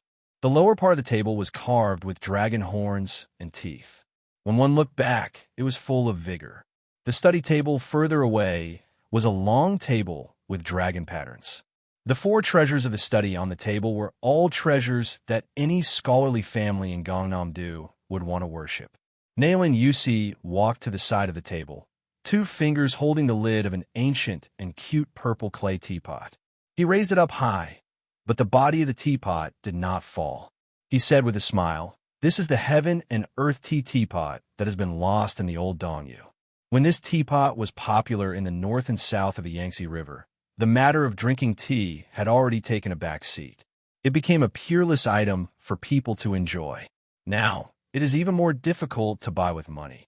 There is no way around it. Most of the people of Dongyu like to bury a heaven and earth tea teapot with them when they die. Mr. Tang, she is a divine hand in the way of tea and should know better than me. This teapot is not ordinary. Lu Baijia just glanced at the teapot and looked around. She asked with a heavy face, "All the items in this room only cost 3,000 dawn of rice." Nailin Yusi laughed and said, "Don't worry, it is definitely not because of the war in Guangling Path that caused the noble families to sell their treasures cheaply. To put it bluntly, since the fall of Dechu 20 years ago, the officialdom of Guangling Path was full of villains who suddenly became rich and powerful. There are not many valuable family names. Otherwise, they're just fence-sitters. This time, the owner of the Spring Snow building changed. Most of them changed their rudder very quickly. There is no need to take out these good things to exchange for gold, silver, and rice." Nailin Yusi suddenly squatted down and went under the dragon pattern table. Then, he stuck his head out and waved at Lu Baijia. Lu Baijia was confused by this strategist. After hesitating for a moment, she followed his example and went under the table. Nailin Yusi rubbed the bottom of the table with his fingers and said with a smile, "It is not easy to light a candle in broad daylight. However, with the eyesight of Tang, she sword fairy, she should be able to see the origin of this item from the handwriting. It is here." Lu Baijia followed Nailin Yusi's finger and looked up. She saw that there seemed to be 6 words carved with a dagger. It was crooked, except for some childishness. It did not have the demeanor of a master. However, Lu Baijia was shocked on the spot. The 6 words meant that there were 3 people with no surname: Feng Yin, Jihu, and Long Xiang. It should be known that Su Jihu, who was married to Jiang Nan, was Lu Baijia's niece-in-law. Lu Baijia was also the family elder who loved that woman the most in the Lu family. Therefore, Lu Baijia confirmed that this was undoubtedly Su Jihu's handwriting. Moreover, Lu Baijia knew that in Mount Qingliang, Su Jihu and Su Weisheng had an ordinary relationship since they were young. Therefore, among the 4 children of the Su family, only Su Weisheng's name was missing. This was strong circumstantial evidence that the world could not fake. Lu Baijia could even imagine that many years ago, the girl in red sat on the ground and carved words with a knife. Lu Baijia was silent for a long time. Even after leaving the table with Nailin Yusi, she was still unwilling to speak. Nailin Yusi's face was full of joy. I guess even the owner of the table didn't know that his sister had carved words under the table. Otherwise, he would not be willing to sell it. Lu Baijia thought of the young man who asked her in the early years if she could sell him some benevolence, righteousness, and morality. Her mood was complicated. She smiled bitterly and said, "Why did the Su family have to do this? Didn't Mr. Nailin say before that after Zhao Sun left Qingzhou, he lost control of Jing'an Road? How could he stop the grain from going cold? Moreover, you have no intention to touch Jing'an Road for the time being. At first, I thought you were worried that the troops would be too scattered and the front line would be stretched too long to prevent Wu Zhongshuan's army from going south in one go. Now it seems that it was your idea? You deliberately let Bailiang and the imperial court be dirty because of this. Were you afraid that once the Bailiang frontier army unexpectedly won the second battle of Liangmang, the Su family's cavalry would still have the strength to go to the central plains to quell the rebellion?" Nailin Yusi leaned against the window and said playfully, "Otherwise, do you think an old assistant minister of the Ministry of Appointments, when Tai could return to Qingzhou so smoothly to be the administrator? It is one of the laws of Liang that officials of the imperial court are not allowed to be officials of their hometown." Nailin Yusi's smile deepened. He clicked his tongue and said, no matter how old Wentai is in the capital, no matter how strong his official connections are in Graydon City, he should be promoted to a civil official leader somewhere else. In order to let this guy be the administrator of Jingan Road, I used a lot of favors in Graydon City. However, I never thought that the Liang Imperial Court would give me a big surprise and let Ma Fulu's son go to Jingan Road to take charge of the military. This way, on the issue of grain going cold, the civil and military officials of the border would work together to secretly support those pests of the country. Only then could they resist the pressure of Qi Yanglong and Huan Wen. Otherwise, if it was someone else, it would be hard to say. After all, when the two provincial officials are angry, they are not to be trifled with. The remaining 2 million dan of grain might really have to be sent to Beiliang's Lingzhou. Lu Baijia pressed one of her palms on the table. The table creaked. It could be seen that she was enduring the majestic pressure of Tangxi, Sword Immortal. Nailin Yusi, who was in a very good mood, said with a smile, in this world, as long as there is a war, there will be a need for grain. The Beiliang Frontier Army is not a divine army. Of course, it is no exception. Even if the young provincial governor, Su Beiji, had the foresight to become the provincial governor of Baimi, but with the power of Lingzhou, which is known as the south of the Great Wall, it is obviously not enough to let the Beiliang Frontier Army that is about to welcome the Second Great War of Liangmeng have no worries. Then what about Su Beiji, the transport commissioner of Beiliang? Nailin Yusi asked and answered his own question. Even the cleverest housewife cannot cook without rice. Even the common people who have never read books understand this principle, let alone the number one civil official of Beiliang that the Zhao clan of Liang wanted to rope in the most. Therefore, Su Beiji ran to Mount Qingliang and told the vassal king surnamed Su that although your family has a lot of money, it is still not enough. You should sell your family's belongings. I will help you deal with this matter. You, Su Fingyan, don't worry about it. Out of sight, out of mind, you can be a hands-off shopkeeper. It just so happens that outside the Liangzhou Pass, there is a need to build that laborious and costly Beijua city. Excluding the families who serve in the military, the wages of the common people with household registration will be paid from there. As for the grain for the border army, it will be earned from the people who come to our Lingzhou to buy your Su family's belongings. As long as they have the ability to dig out the grain from the hands of the big and small transport officials along the Guangling River through their personal relations or various channels, no matter what method they use to deliver the grain to Beiliang, the transaction will be valid. Chapter 19:12. Nailin Yusi pointed at a folding fan beside Lu Baijia's hand. The fan made by the old Western Shu dynasty is the painstaking work of Ma Xiaoguan in his later years. There are only two left in the world. One is in the imperial study of Emperor Liang. Probably because of the hot summer, he just wants to look at it and is reluctant to waste it to invite the cool breeze. The other one is in the hands of you, Mr. Tang Shi. Do you know how much rice was used to buy this fan? 600. It sounds like a small amount, right? Even if you have to pay for the cost of the relationship with the buyer, you still earn a lot, don't you think? But let's not wrong the king of Beiliang. He doesn't know how expensive the rice is. The calculation in his mind is not the same as ours. It's a pity that you, Mr. Tang Shi, know the calculation. Even Qi Yanglong and Huan Wen, the two pillars of the country, know it, but it's still useless. Nailin Yusi came to the half table with yellow rosewood and black patterns. He suddenly tiptoed and sat on the table in an ungraceful manner. He looked at Lu Baijia, who was standing, and stretched out his hands. Mr. Tang, she is not the kind of old-fashioned scholar who only knows how to bury himself in books. He used to be the minister of the Ministry of War in the capital. Although he is not the head of the Ministry of Revenue, he naturally knows the annual rations of the people in the Central Plains and the border army. Although the local customs are different and the rich and the poor are different, they are roughly the same. Mr. Tang, she is the son of a rich family in Gangnam-do. He knows that you, the richest people in the world, eat extravagantly and have as many as 4 or even 5 meals a day.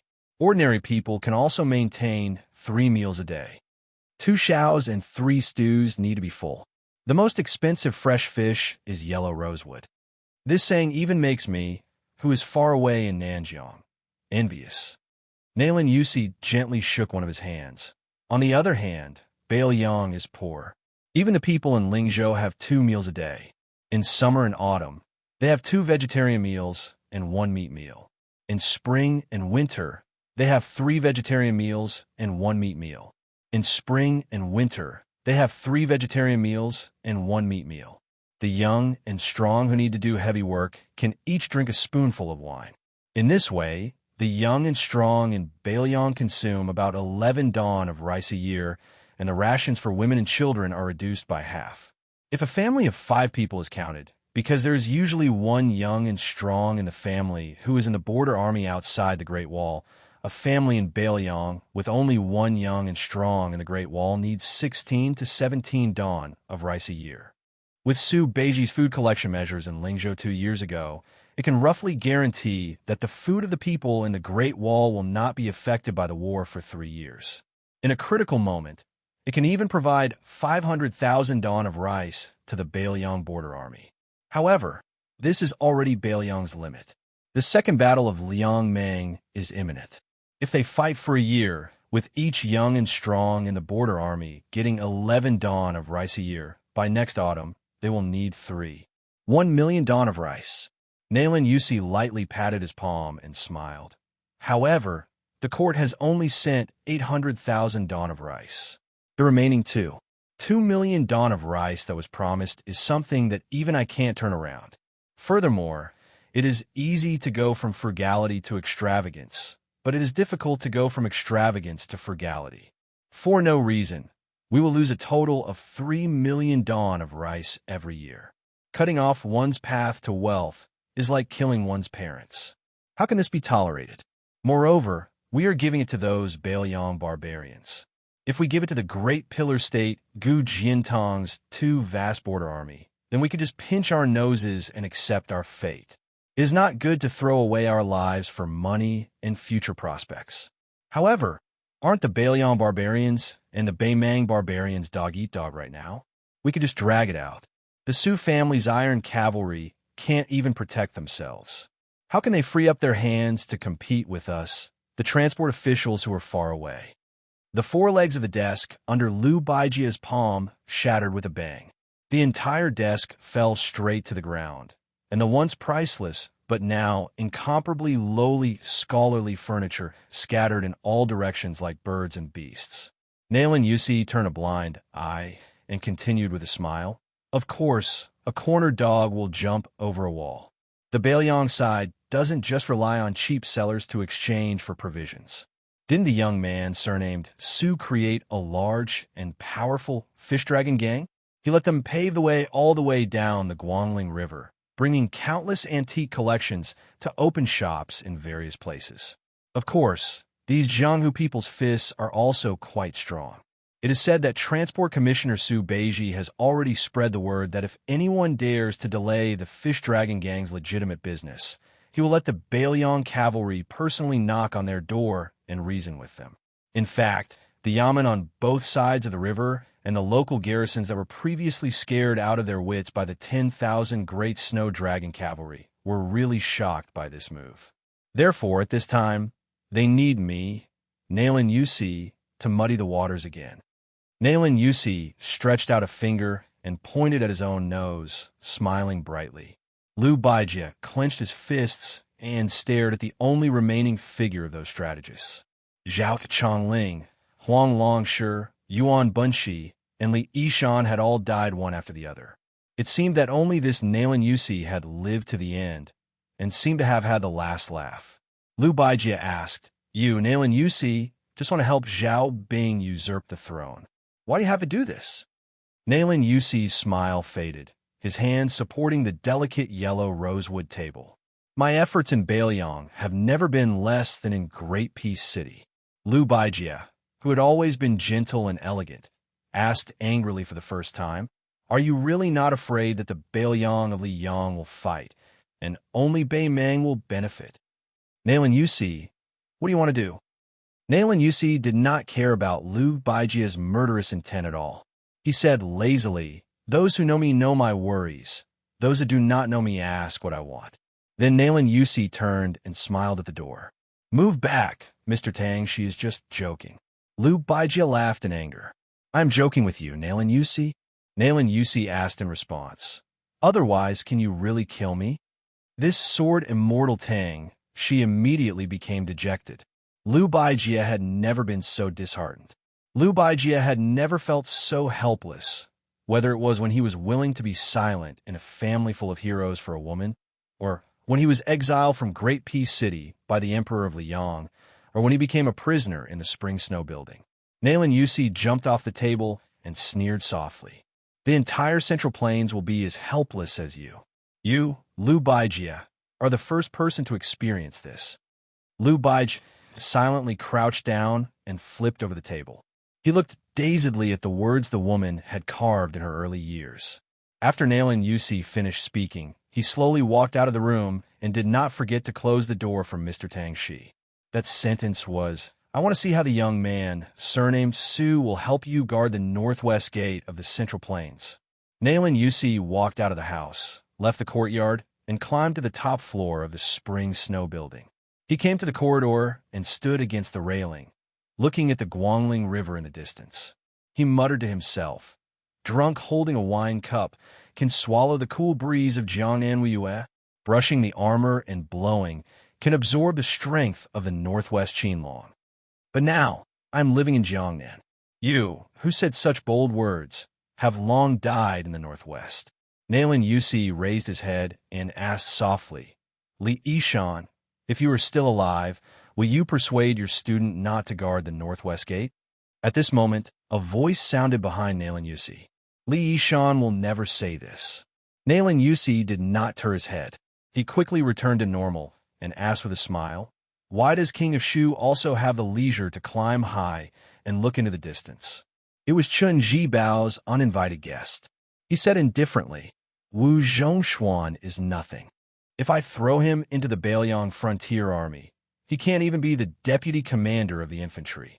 Is he worthy of my attention? Nailan Yusi finally turned around. He leaned against the fence and said with a smile, don't say this in front of Zhao Bing. It's too much of a slap in the face. Back then, Wu Zhongshuan and I, Nailan Yusi, were the right-hand men of King Yin. Chun Jibao sneered, so your Nanjiang army is only fit to have internal strife in the Central Plains. Nailan Yusi sighed. Chun Jibao, you really have to change your temper of only being willing to speak the truth. In other words, Nailan Yusi obviously did not deny Chun Jibao. He acquiesced in the contempt of the Bailiang Protector General for the elite army of Nanjiang. Nailan Yusi asked with a smile, don't you regret leaving Bailiang? Chun Jibao twitched the corner of his mouth, and he didn't even have the desire to speak. Nailan Yusi turned around again and looked at the Guangling River that rolled into the sea. He said, who said that the cavalry can resist the north like a halberd across the river? Chun Jibao still didn't speak. Nailan Yusi leaned on the railing and gently rested his chin on the back of his folded hands. Bailiang, homophonic, sad, inauspicious. I don't know why that guy didn't persuade Su Xiao to change at the beginning. Chun Jibao finally sneered and said, sad. He walked to Nailan Yusi's side and laughed. My Bailiang cavalry has 300,000 soldiers. Life can be sad, but death is magnificent. How can the gentle people of the Central Plains understand? Nailan Yusi whispered, did you say I Bailiang? Nailan Yusi, who suddenly realized, said to himself, one day, you are the Bailiang frontier army, and you will be a soldier of Bailiang for the rest of your life.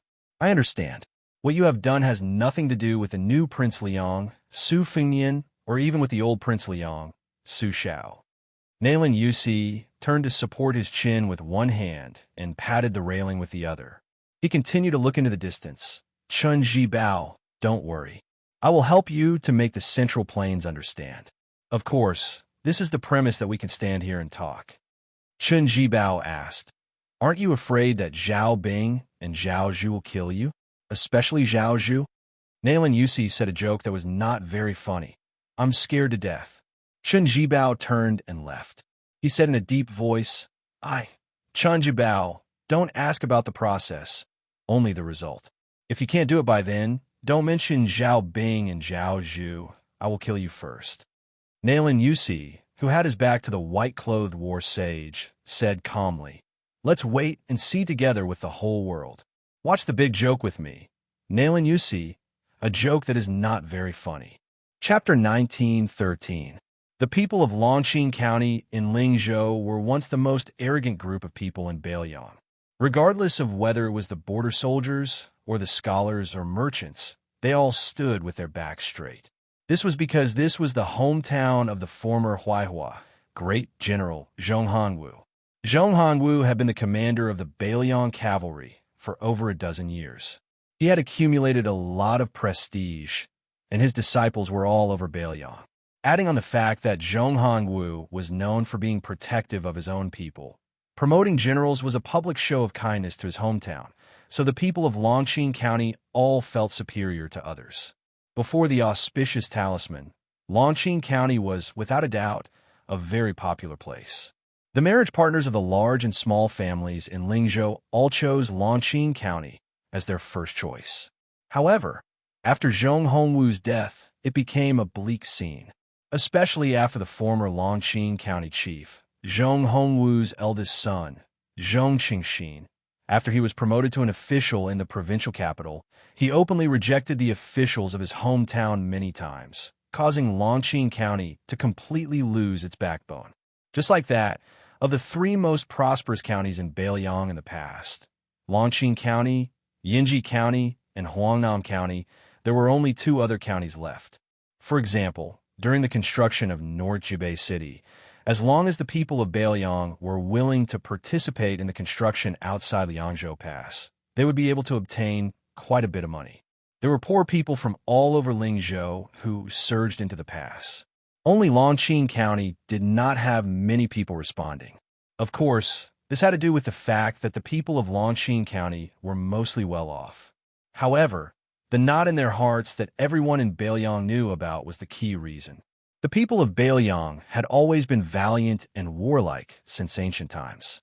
Although Lingzhou was rich, there were as many martial arts schools as there were hairs on a cow. Naturally, they did not lose to Liangzhou and Yuzhou. In the past, His Royal Highness, who had stirred up storms in the officialdom of Lingzhou, no matter what his original intentions were, in the end, he uprooted the Zhong family, this towering tree that shadowed the entire county from its roots. The people of Longqing County were both afraid and resentful. It could be said that their thoughts were complicated. It was impossible to explain clearly in a few words. Therefore, when an ordinary middle-aged man in Longqing County's capital planned to go to northern Beiliang City to beg for a living, his neighbors began to despise him. This was especially so when they heard that this man planned to move his wife and son out of Beiliang. This was no longer just idle gossip. Some people even wanted to point at his spine and curse him in front of his face. They scolded him without any regard for the feelings they had accumulated over the years. Then, very quickly, there were people who dug up old scores. They said that this fellow called Lu Deyuan was not originally from Beiliang. It was only after he married a woman from Longqing County that he went to the Yamen to change his registration. It could be said that he had taken root in Longqing County. All these years, he had been a butcher in Longqing County who slaughtered pigs and sold meat. In fact, he had always been fair in his business and didn't earn any money that went against his conscience. It was just that this trip to northern Beiliang City this time had incurred the wrath of the public, causing his family of 4 to become like rats on the street. Who knew which gossipy idle man remembered that this bastard surnamed Lu had let slip that the second round against the Beimeng barbarians when they were drinking and chatting. This immediately caused an uproar. In Lu Deyuan's pork shop, that whole pig that weighed less than 100 caddies was sold for 3 days straight. He couldn't even sell half a caddy of it, so he could only stew it at home every day to celebrate the new year. During this period, Lu Deyuan gave a large piece of the best tenderloin to a lonely old man who lived at the end of the street. He threw the tenderloin to the old man directly out the door. Lu Deyuan, who was simple and honest, just silently picked it up and took it home. On this day, a large pot of fragrant stewed meat was made at home. Lu Deyuan squatted on the doorsill and looked at the courtyard gate, patiently waiting for his youngest son to come home from the private school for dinner. Lu Dayuan and his wife didn't know how to read. Previously, they would take that letter to the private school of the younger son and consult that stern teacher about the content. The teacher would read it word by word to Lu Dayuan. After that, Lu Dayuan would return home and tell his wife the general idea. This trip was the most satisfying time for Lu Dayuan. Lu Dayuan still remembered that when his eldest son was young, he always complained that his father wasn't in the northern Liang border army, which made him unable to raise his head in front of his peers. Later on, when his son grew up, he became more and more promising in his studies and became a well-known talent. Therefore, his son's smile and laughter at home became more and more frequent. Although his younger son had similar complaints, with such an honest elder brother who could support him, he was not as depressed as his elder brother was when he was young. He was always a cheerful kid who liked to grin and laugh. Occasionally, when he heard his schoolmates talking about their relatives who had made military exploits outside the northern Liang Pass and was promoted, he would squat in the courtyard and sigh, or pick up the wooden short saber that his father made for him and run all over the courtyard crazily. When he ran out of strength, he would eat and read. Generally speaking, the life of the family of four was getting better and better. As for the Jingguan Taoist temple in the gourd mouth of Yuzhou province, the fierce battle in Huda city in Liangzhou province, the hundreds of thousands of nameless steals in Qingliang mountain, and the young lord regaining the title of pillar of the state, it had nothing to do with their family. Generally speaking, the family of four lived better and better. As for the Jingguan Taoist temple in the gourd mouth of Yuzhou province, the fierce battle in Huda city in Liangzhou province, the hundreds of thousands of nameless steals in Qingliang mountain, and the young lord regaining the title of pillar of the state, it had nothing to do with their family. His wife had walked to his side at some point.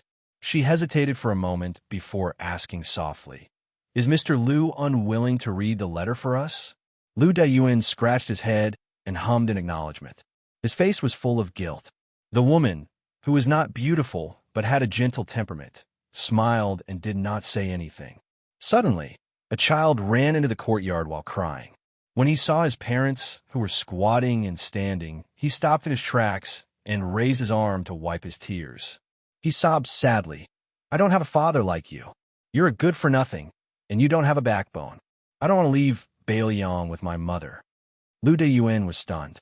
The woman said angrily, "Xianxia, mother doesn't allow you to talk to father like that." The child had never seen his mother get angry before. He was so stunned that he even forgot to cry. Lu Dayuan secretly pulled his wife's sleeve and said softly, "Show don't be angry at the child." The woman was still angry and glared at him. "You have no manners. Mr. Lu taught you how to read and write. Did he teach you how to scold people?" The child became more and more aggrieved. He simply hugged his head and squatted on the ground, sobbing pitifully and helplessly. The man stood up and gently carried the child back to the house. After sitting on the bench, he rubbed the child's head and smiled. "Xianxia, I'm not angry that you scolded father like that. Instead, I'm very happy." The child wiped his face carelessly and secretly glanced at his mother, sitting across the table. Seeing that her face was still gloomy, the child continued to be silent. Anyway, the neighbors all laughed at his father for being a silent Lu Dayuan. He could only blame his father and not Lu Xianxia for being a silent Lu Dayuan. The man was about to say something to his wife when she said softly, "Ding, you're the man in charge of the house. Whatever you say goes. However, when you reach the border, remember to wear warm clothes. The weather is cold and the snow is heavy in winter. You have to work often. After all, this is not your home. You can always have a place to shelter from the wind and rain. All right, I'll prepare 3 more pairs of cotton shoes for you. Don't complain that the soles are too thick." Listening to the woman's endless chatter, the man was not impatient at all. He responded with a smile and occasionally lowered his head to pick up a piece of meat for the child who was sitting in his arms and eating. In the end, the child had a temperament that could not bear grudges. He was like this to his peers, let alone his own parents. Soon, the child raised his head and said angrily, "Father, I'm telling you. Mr. Lu told us that according to Bailiang's military law, if a person is to be killed, he or she will not be killed. According to the military law, those who cower before battle will be beheaded. You're lucky that you're not a soldier of the border army. Otherwise, the man did not know whether to laugh or cry. The woman leaned forward and picked up another piece of meat for the child's bowl. She laughed angrily. I can't shut your mouth. Every night when you're doing your homework, you often nap. I've never seen you so energetic. The child made a face and ate the fragrant stewed meat with oil dripping from his mouth. He turned his head to look at his father and asked seriously, Father, do you know how many beheadings there are in Bailiang's military law? The man asked, Do you know? The intelligent child rolled his eyes. In any case, there are a lot. The Su family of Bailiang's military had always been known for its ruthlessness. It was said that the butcher had once jokingly said that Su Xiao was an uncouth man who did not know how to read the word dough in the Hall of Wooing. He only knew the stupidest way, which was to kill people. He was not careless when killing the enemy and never showed mercy when killing the soldiers under his command. That was why he had the military force he had today. Those who retreated before the battle were killed. Those who were greedy for merit and killed innocent people were killed. Those who ambushed early were killed. Those who abandoned their weapons and horses without reason were killed. If the sergeant died in battle and the entire troop survived, the entire troop was beheaded. If the commandant died in battle and the first commandant survived, the entire commandant was beheaded. Of course, in addition to these bloody and ironclad rules in the Bailiang border army, there were also subordinates who did not reward them for meritorious service. Regardless of whether it was the commanding officer or sergeant, the entire camp was beheaded. Those who were greedy for military pay and pensions, no matter how many there were beheaded. When a man heard the child's words, he laughed loudly. The child suddenly said, Father, after Mother and I go to that place called Songbai County in the Central Plains, will our family have the money to buy a bigger house? The middle-aged man laughed. That's very difficult. I haven't saved much silver over the years. The Central Plains are richer than our Lingzhou. The child made an O sound and was a little disappointed. Chapter 19:14. The man continued with a smile, But don't worry, I won't forget to send you money in the future when I reach North Rejecting City. The child shook his head like an old man. As the saying goes, riches and honor cannot be corrupted, poverty cannot be shaken, might cannot be subdued. That's what a real man is. The man asked curiously, What do you mean by that? Can you explain it to me? The child chuckled. It means Mr. Liu said that the sage of the Zhang family said it. You don't even know this, Dad. You're really ignorant. The man was gratified. It's okay if I'm ignorant, as long as you and your brother are. At the mention of his brother, the child immediately said proudly, I'm far from my brother. Even Mr. Liu said that my brother is amazing. The man laughed heartily. Aren't you both my son? The woman looked at the father and son with a gentle smile. She didn't know anything about war, nor did she know anything about knowledge. She only relied on her many years of daily necessities and saw a lot of people and things. She understood a simple truth. Some men would only say the harshest words to the people closest to them. However, some men would save their best temper for their family members. Her man was the latter. Therefore, whether it was the calmness of the past 10 years or the gossip of the neighbors, she didn't feel that marrying this man back then was a mistake. The child asked, Dad, where was your hometown in the past? Is it that Songbai County? The man nodded. Yes, but when I was your age, life wasn't good. There was no one left in the family, and I couldn't survive, so I left my hometown. The child laughed rudely. No wonder the neighbors said that my mother fell for you. They're really blind. This time, the woman didn't get angry. She only covered her mouth and laughed secretly. The man was even less angry. He looked at his wife. That's right. The child asked worriedly, Dad, is my brother really going to study in that Gangnam-do? When will he be able to meet us in Songbai County? The man said softly, I don't know either. When I was young, I swore that my son would have to study in the future. I always felt that studying was the best. No matter what he did, no matter how much money he earned, it was nothing. I lost my parents a long time ago. I only know that more than 10 generations before me were farmers. Therefore, when I came to Bailiang, I met your mother, Xianxia. I was really lucky. Otherwise, if you and your brother were like me, you wouldn't be able to study." The child muttered, "Then why don't you treat mother better?" The man said helplessly, "That's all I can do. There's nothing I can do."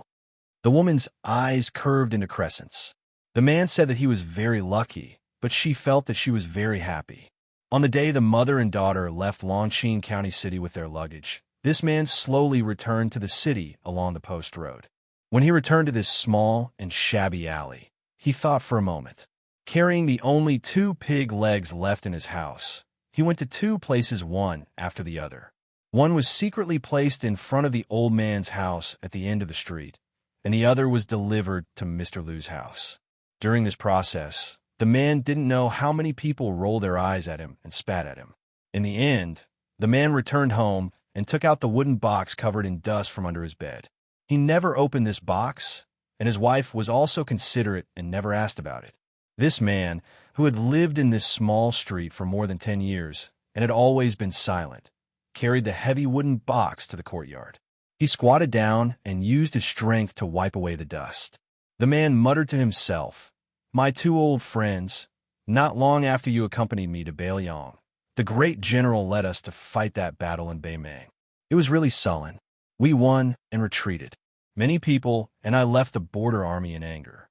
Later, we found out that it was the old emperor of Liang's scheme. It turned out that he was afraid that we would destroy Beimang in one breath, and then he wouldn't be able to sit on the dragon throne anymore. All these years, I really didn't have the face to see you guys. Hey, as for fighting, Liu Dian joined the army at the age of 14. In the 2nd year, I became a corporal. At the age of 16, I became a commandant. At the age of 18, I followed the great general to the grave as the deputy general of a battalion. What was there to be afraid of? I also left the border army early. Otherwise, when little bastards like Wang Ling Bao and Li Mofan see me, wouldn't they have to tuck their tails between their legs and behave themselves?" The commoners on this street were somewhat puzzled. After the sound of horse hooves, they saw 7 to 8 elite cavalry wearing armor and carrying swords stop in front of Liu Diyuan's house. This made the commoners somewhat worried. They scolded Liu Dian, that foreign coward, but after all, they had been neighbors for more than 10 years. Liu Diyuan wasn't a bad person. Everyone had deep feelings for each other. Otherwise, why would they scold him to his face? This big, enigmatic Liu to better not offend the government's garrison. The leader of the elite cavalry was a tall and sturdy man in his 40s. He was now the main general of the local army stationed in Longqing County. He had been a commandant of the cavalry for more than 10 years. The commoners of Longqing County might not know him personally, but they all knew that this person was highly regarded by Lingzhou's General Han Laozhan. It was said that he was brothers with Hong Shuwen, who was born in the Red Phoenix Battalion. In the future, how could a commandant with real power or a deputy general of a province run away? One of the commandant's trusted subordinates asked softly, "Commandant, who are you sending off? Why do you need to personally come out? Normally, you wouldn't even be in the mood to look at those people who are close to the Zhong family. How could there be such an arrogant fellow in our Longqing County?" The commandant sneered, "Those embroidered pillows aren't even fit to feed the horse of the person in the house." Then, the commandant proudly said, "Back then, I was the one who fed his horse." This kind of thing could be used to brag. The cavalry looked at each other. Did our commandant's head get clipped by a door recently? He wasn't like this in the past. His eyes were very high. When the cavalry finally saw the man with the luggage step out of the courtyard, they were all stunned. His figure could be considered sturdy and tall. They couldn't tell that he was a person with 3 heads and 6 arms. The commandant quickly dismounted from his horse. Then, he led a horse that no one was riding and walked forward. He cupped his fists and said in a deep voice, "Longqing County Cavalry Commandant Ma Yunjing. Greetings to Old Deputy General." The man with the luggage was holding a long item wrapped tightly in cotton cloth. He glanced at Ma Yunjing, who had purposely avoided contact with him in the past decade, and said exasperatedly, "When you call someone else, you have the word deputy in your official position. Are you scolding me? Do you think you are a great general?" Great Peace City likes to greet those military generals with the word deputy and the civil officials who were second in command? Ma Yunjing shrunk his neck and didn't dare to answer. This man called Lu Diyuan looked around. He straightened and cupped his fists. I, Lu Diyuan, thank everyone for taking care of me in these years. The people on the two sides of the street were puzzled and didn't know what to do. Lu Diyuan hung the armor bag on the side of the saddle and then skillfully mounted the horse. Regardless of whether they won or lost the battle outside Liangzhou Pass, he, Lu Diyuan, had no thoughts of returning to Lingzhou alive. He hadn't worn armor or touched a blade for more than a decade. How could he not kill to recoup his losses? Ma Yunjing reminded in a soft voice, old soldiers of Beiliang, according to the law, can carry a blade on the streets. Lu Diyuan raised an eyebrow. He finally took off the cotton cloth that was wrapped around the long item and revealed an old battle blade that hung from his waist. Lu Diyuan turned to look at Ma Yunjing, who could not possibly follow him out of the pass. If we lose, there is nothing to discuss. If we win, if my two sons return to Lingzhou in the future, tell them that their father is a butcher, but also one of the cavalry of the Su family. Ma Yunjing nodded furiously. He had thousands of words, but only 2 words came out of his mouth. Take care. Lu Diyuan glanced sideways and said, Little brat, in the past, I knew that you were useless. As expected, you only became a shoddy commandant today. Ma Yunjing's face flushed red. Lu Diyuan suddenly took down the battle blade and threw it to Ma Yunjing. He laughed and said, Fine, I'm going to use the new cold blade to kill the enemy. Since you fed the horse for so long in the past, I'll give you this one. Ma Yunjing felt as if he had received a treasure. Such a man actually had tears in his eyes. This battle blade was the first generation of the Su family's blade. It symbolized the rise of the Su family's cavalry in the land of spring and autumn. It symbolized the invincibility of the Su family's cavalry in the Central Plains. It was also because of the Su family's old cavalry camp that the current Beiliang cavalry was the best in the world. And this man was from one of the Su family's old cavalry camps, the Manjia camp. First-class cavalry, Lu Diyuan. The people on this street naturally did not know that after General Su Xiao grew old, he had many times lamented to the civil and military officials in the meeting hall of Mount Qingliang. In the past, that kid called Lu Diyuan was the fiercest in battle. He was comparable to Lu Qiu. He was really not a coward. Chu Lushan would always complain that he was wronged, but that guy surnamed Lu always charged forward with all his might. He never paid attention to the art of war, so he was definitely not as good as me.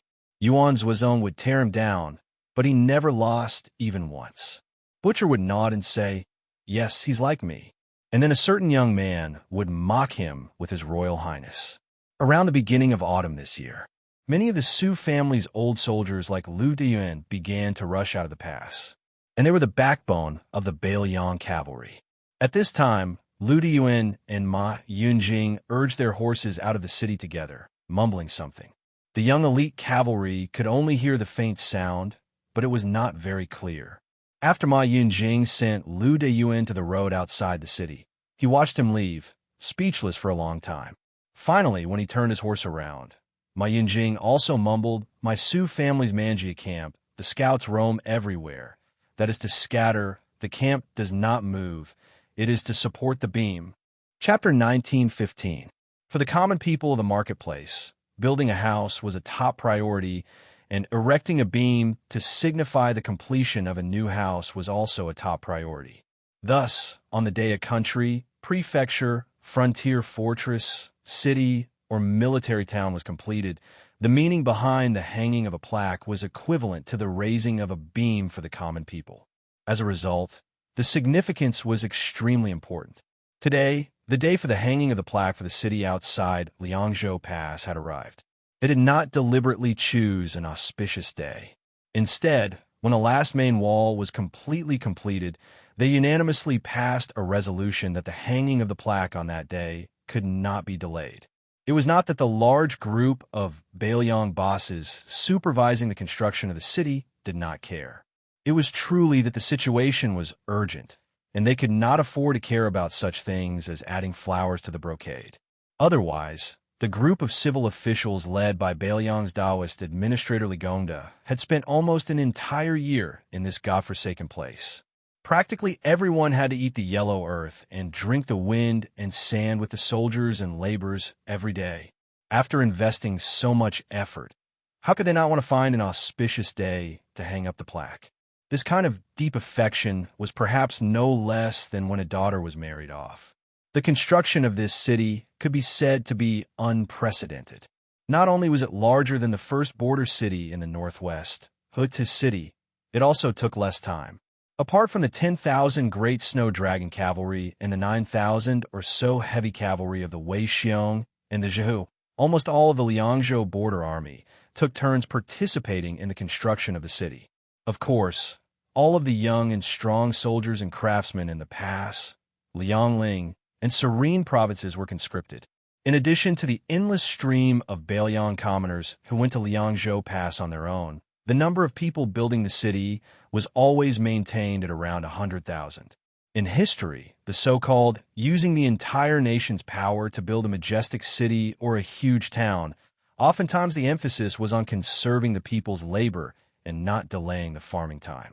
Most of the time, in 30 days, quickly build a wall, and then intermittently take several years to complete the construction.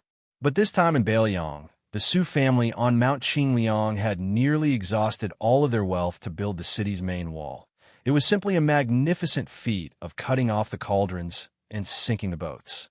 Just the lusk used to build the main wall had already hollowed out 2 small hills south of the city, Longzhou and Huwei. At dawn, Li Gongda and his neighbor, Song Changshui, the Mahis School's deputy supervisor, got up early together. After ascending the city wall and strolling on the wide horse path, the administrator, who had lost 20 pounds at some point, subconsciously stamped his feet out of habit. The old man with white hair smiled proudly. With me, the miserly Gongda, keeping an eye on him all day long, who would cut corners. Besides, no one would dare to slack off. This was not a matter of money. Instead, it was the most obvious principle in front of everyone. If this city exists in Liangzhou, it will exist. If this city dies, it will perish. He was the leader of Bailiang's civil officials, who had lived a smooth life in the officialdom. Although he had lost a lot of weight, his body looked much more robust. If the officials of Lingzhou could come here, they would be shocked to see officially. They might not even recognize him. The slipperiness that Li Gongda had accumulated for most of his life in the officialdom had completely disappeared. Instead, it was an invisible heroic spirit that could only be possessed by someone who came from a family of generals. The old man was a scholar after all. He reached out his hand and touched the inner wall. He chuckled and said, "In the past, in the conference hall of Qingliang Mountain, where there were more martial arts than literature, I could never understand what the general was talking about with those rough men. Something about a horse path or a parapet. It was only when I came here that I realized. Just like this parapet, I had actually read about it in books a long time ago. Many frontier poems have sung about it. It's called Disdainful Gaze. Parapet, parapet, it's still better to call it that way. Every time I walk around the city, I will think about that little girl at home who makes people worry. In the past, it was that fellow from Hamlin Academy that made us feel helpless. Now that I think about it, it was the general who had foresight. He said that in the world, when a father and a daughter raise a child, it would be easier to raise a son and more troublesome to raise a daughter. Song Changshui said in a deep voice, "Old Li, you also know that I am not the kind of person who likes to praise people. Your Hamlin Academy is really not bad. The battle on the Longyan Plains was beautifully fought. Beimeng, Dongzhu's elite scouts, including Crow Palanzi, were all wiped out. This battle was really satisfying." Li Gongda, whose lips were chapped, twirled his beard and smiled. That's right. This kind of thing only feels comfortable when an outsider praises it. As a father, no matter how much I say, it always feels wrong. To tell the truth, old Song, you really can keep your composure. I've been waiting for you to say these words for quite some time. It's been so stifling that I'm about to suffer internal injuries. Song Changshui said helplessly. Before this, I was so busy that my head was in a mess. How could I have the slightest bit of energy to chat with you? Li Gongda sighed with emotion. That's true. I boast that I have quite a lot of experience as an official in this life. In short, I ponder and ponder all day long about other people. Although it can't be said that I don't do anything at all, to personally attend to everything like this is unimaginable.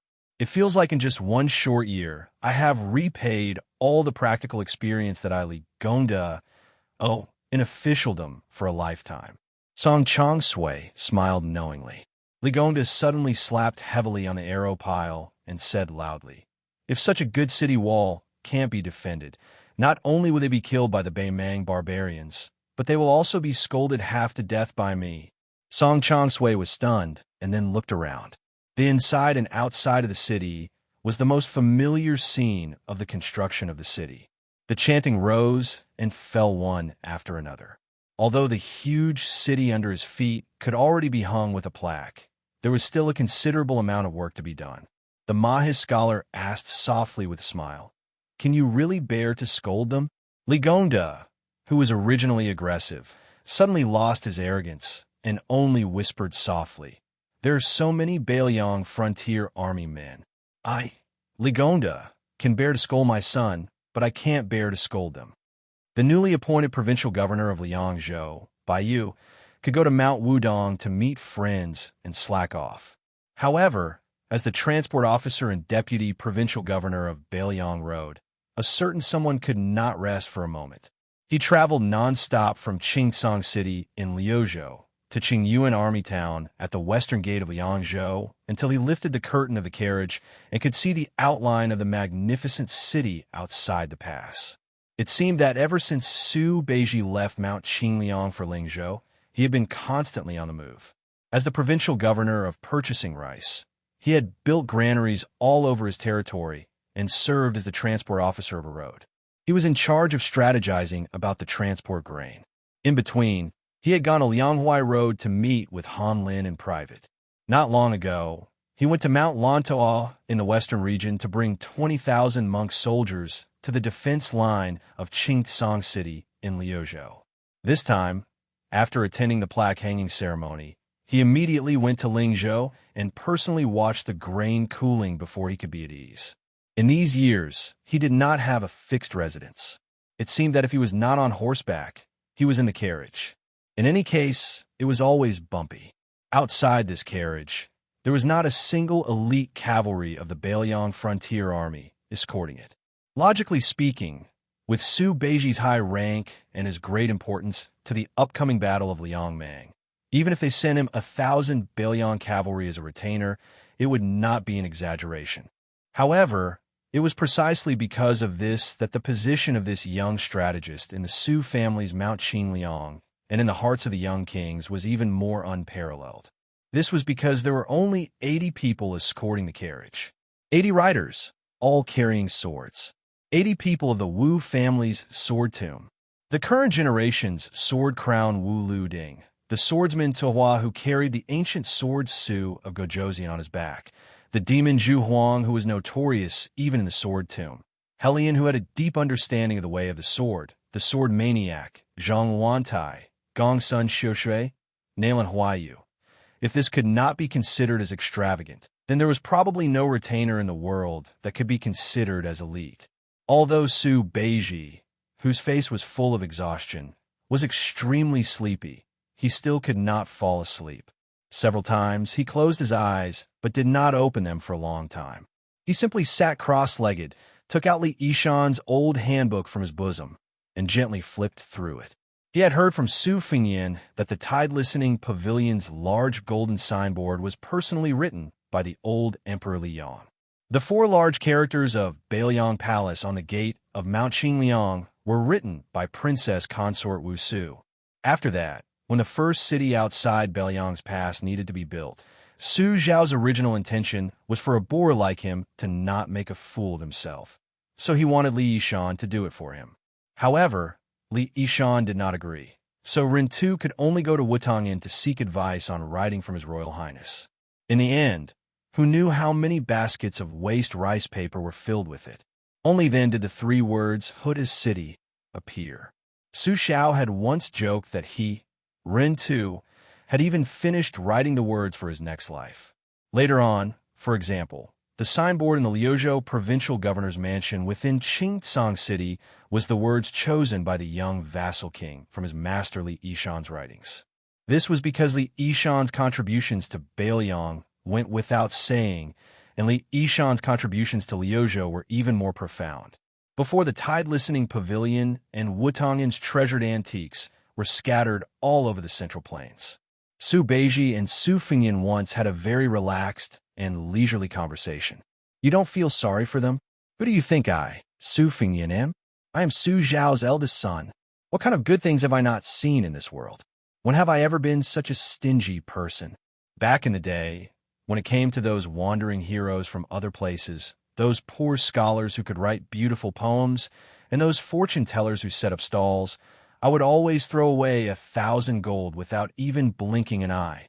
Oh, then why was it that when I casually picked up the toddler climbing urn, painting, and threw the mountain journey inkstone in a box, your eyes were blinking so hard that they could fan up a great wind?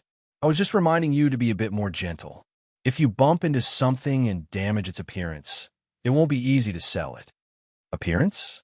It's nothing more than the cheap price of a few dozen or a few hundred dan of grain. Isn't it a bit pretentious to talk about appearance? Chapter 19:16. The difference between each item is a few stones of grain. Many a little makes a mickle. It's already a lot. You really don't feel bad? I don't feel bad. Zhu Zi, you've asked me this question at least 7 or 8 times. Oh, I don't know why, but every time I ask you this question, I feel quite happy. It's much better than drinking the green ant wine. Zhu Zi, you go ahead with your work. I'm going to drink the green ant wine. I'll ask you one last time. I really don't feel bad. That's not it. I just want to ask, all your belongings have been ruined by me. What about the betrothal gifts for your wife? Same old rules. Cucumber. Salad. Su Beiji kept the notebook and stopped his thoughts. He lifted the curtains and looked at the majestic northwestern new city. In a chaotic world, the most worthless things were external possessions. When even human lives were worthless, what else could be valuable? Hongjia's journey to the north, which caused countless scholars to become homeless, had long proven this point. In the old days, the Duke and Marquis Hall flew into the homes of ordinary people. Countless priceless antiques, calligraphy, and paintings were first picked up from the mud, the toilets in the countryside, under the peddlers' tables, and under the tiles in the corners of small courtyards. It was only in the peaceful times, when there was no smoke of war, that they became valuable again. Su Beiji originally wouldn't have sold them at such a low price. However, after the spring snow building incident, the Central Plains had become chaotic. It had only been 20 years since Hongjia's journey to the north. Most of the older generation of scholars still remembered it clearly. This group of people wouldn't buy things at such a time. No matter how cheap they were, could they be compared to things that were given for free after the war? Therefore, unless it was a rich and scholarly family that was truly obsessed with the scholarly and had a hobby of collecting, they would only come after hearing the news. It was one thing for them to come to Bailiang. Whether they could use their face and connections to buy the things they wanted was another matter. Whether the first-class officials of great and city who had enjoyed 20 years of prosperity on the water transport were willing to give face and open a back door was the third matter. These officials with deep backgrounds were all willing to take out grain from the rivers under their jurisdiction for the sake of money or friendship. However, after weighing the thighs of their families, whether it was enough to compete with Wen Tai, the deputy administrator of the Jinggan Road, and Ma Zhongxian, the deputy Jidushi of the Jinggan Road, whether they dared to be unafraid that these two influential border officials would hold a grudge against them was the fourth matter. However, the most important matter was not that the cultural relics were sold cheaply or that the grain was cooled. It was that Bailiang could use this to follow the Guangling Road and infiltrate the Fish Dragon Gang and the Whispering Room into Qingzhou's Xiangfan City. Once Hexabai City was lost, Liangzhou and Liuzhou were destined to disappear. Then, the remaining troops of Bailiang's border army would not be too helpless. Even if Chun Jibao had already left a backup plan in Shishu to deal with the Su family, Bailiang's cavalry would still have a way to enter the hinterland of the Central Plains. Since this was the case, how could Su Beiji not be a prodigal? However, when Su Beiji proposed this idea directly, the young king agreed without a second thought. This made his well-prepared speech meaningless. In the depths of Su Beiji's heart, there was a hidden thought that he would not say out loud. That was, as long as Bailiang won the second battle of Liangmang. Then, how could Bailiang not participate in the battle of the Central Plains? Su Beiji sighed and was about to put down the curtain. A rider who was close to the carriage rode closer and asked with a smile, "Deputy Provincial Governor, why are you so anxious to enter the city?" The person who asked was Nalan Huayu, a female swordsman of the Sword Tomb who was shrewish but meticulous. After all, she was a woman who had won the Rouge Award twice in a row. Although she was not young, she was still charming, especially when she was riding a horse with a sword on her back. It was indeed a beautiful scene. Su Beiji asked with a smile, "Nalan Huayu, if I sold your sword for 3 or 4 taels of silver, would you feel sad?" Nalan Huayu was confused. Then she smiled sweetly and said, "Let's not talk about whether I feel sad or not, but I will definitely beat you up until your parents can't recognize you." Su Beiji smiled and said, "You haven't answered the question yet." Nalan Huayu laughed and said, "I don't feel sad. I don't know your relationship with the prince. If you dare to sell my things like this, I dare to go to Tide Listening Pavilion to get better things. My sword has a history of 100 years, and the material is ordinary. It's not worth 100 taels of silver. Why would I feel sad?" Su Beiji smiled and sighed inexplicably. "I feel sad." Nalan Huayu, who had always been unscrupulous, couldn't help but tease, "Sir Su, did your brain get damaged by the carriage?" Su Beiji suddenly smiled and said, "Nalan Huayu, do you want to know what someone said about you?" Nalan Huayu narrowed her eyes, like a cat whose tail had been stepped on. Of course, as one of the top swordsmen of the Wu family, she was more powerful than a tigress. Su Beiji lowered his voice and said, "It looks like you want to know. That person said that Nalan Huayu must be very tired." Nalan Huayu frowned and didn't say a word. Su Beiji glanced at her and quickly put down the curtain. Nalan Huayu followed his line of sight and lowered her head slightly. It seemed to be her own chest. Nalan Huayu suddenly realized and didn't get angry. She laughed and scolded the carriage loudly. "You don't have the heart. He doesn't have the guts. Neither of you are good people." Su Beiji, who was lying in the carriage, smiled and slowly closed his eyes. In fact, Su Fengnian didn't say that annoying comment. However, Su Beiji felt that guy was someone who would say such things, so he said it for him. However, Nalan Huayu didn't have the guts to say it. It was very chewy. Su Beiji thought about it and felt it was very interesting. Su Beiji, who was resting with his eyes closed, said to himself, "So many people have died at Maiyunku in the western region. People have also started to die in Qingcang City in Liuzhou. Next will be outside Liangzhou Pass. So I hope that one day in the future, Nalan Huayu, you can tell him what's in your heart. So you have to live, you also have to live." Between the last 2 sentences, Su Beiji paused for a long time. The White Horse Bazaar outside the new city was called a bazaar, but it was no different from the slightly larger town in Lingzhou. And this bustling bazaar was definitely the most chaotic place in the world. There were the Bailiang Frontier Army in armor patrolling inside and outside, the Jianghu people who participated in the western region's encirclement and suppression of the demon, the various merchants of Lingzhou who came here to do business, the scholars of the Central Plains who came here to enjoy the scenery of the frontier fortress, the citizens of the 3 provinces in Bailiang who came here to participate in the construction of the city, the Taoist priests and monks who helped to read divination and write letters to their families, the seedlings and commoners who came here to join the army full of passion but were rejected, the wanderers who came here to fish in troubled waters. Occasionally, one could even see the civil officials of Bailiang who came here in 2s and 3s to rest, drink green ant wine, and serve a plate of peanuts and a bowl of spiced beef. They came and went quickly. There were scholars from various academies who came here to study under the lead of the old scholars.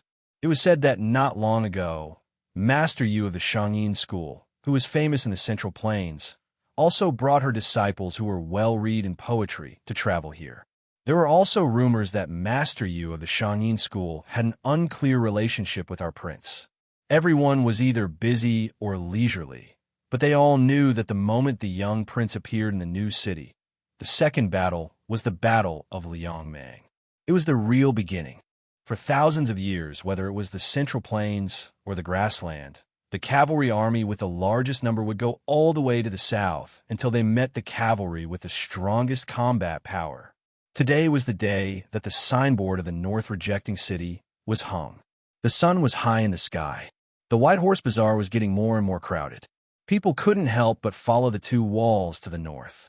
Then, the laborers and commoners who participated in the construction of the city were able to stop their work and leave the city from the east and west gates, joining the two large and dense groups. The North Rejecting City, the North Rejecting City. The main gate was naturally in the north, where the Bailiang frontier army pointed their swords, where the Sioux family cavalry pointed their spears. They had already gone north for 20 years. How did the people of the Central Plains know? How did the Liang imperial court calculate? Our Bailiang cavalry is the best in the world, and we don't care about them. Bailiang Governor-General Chu Lushan and Bailiang Taoist advisor Li Gongda led many civil and military officials. They had already gathered at the main gate of the North Rejecting City. They set up ladders and waited for the signboard with the Bailiang Sioux word flag to be raised up high and hung on the city wall. The 10,000 great snow dragon cavalry were like white snow surging on the ground. Under the lead of Yuan Zuozong, they were the first to stop on the vast empty land north of the city. Following closely behind were the two heavy cavalry armies, the Fat Tiger Army and the Wei Bear Army.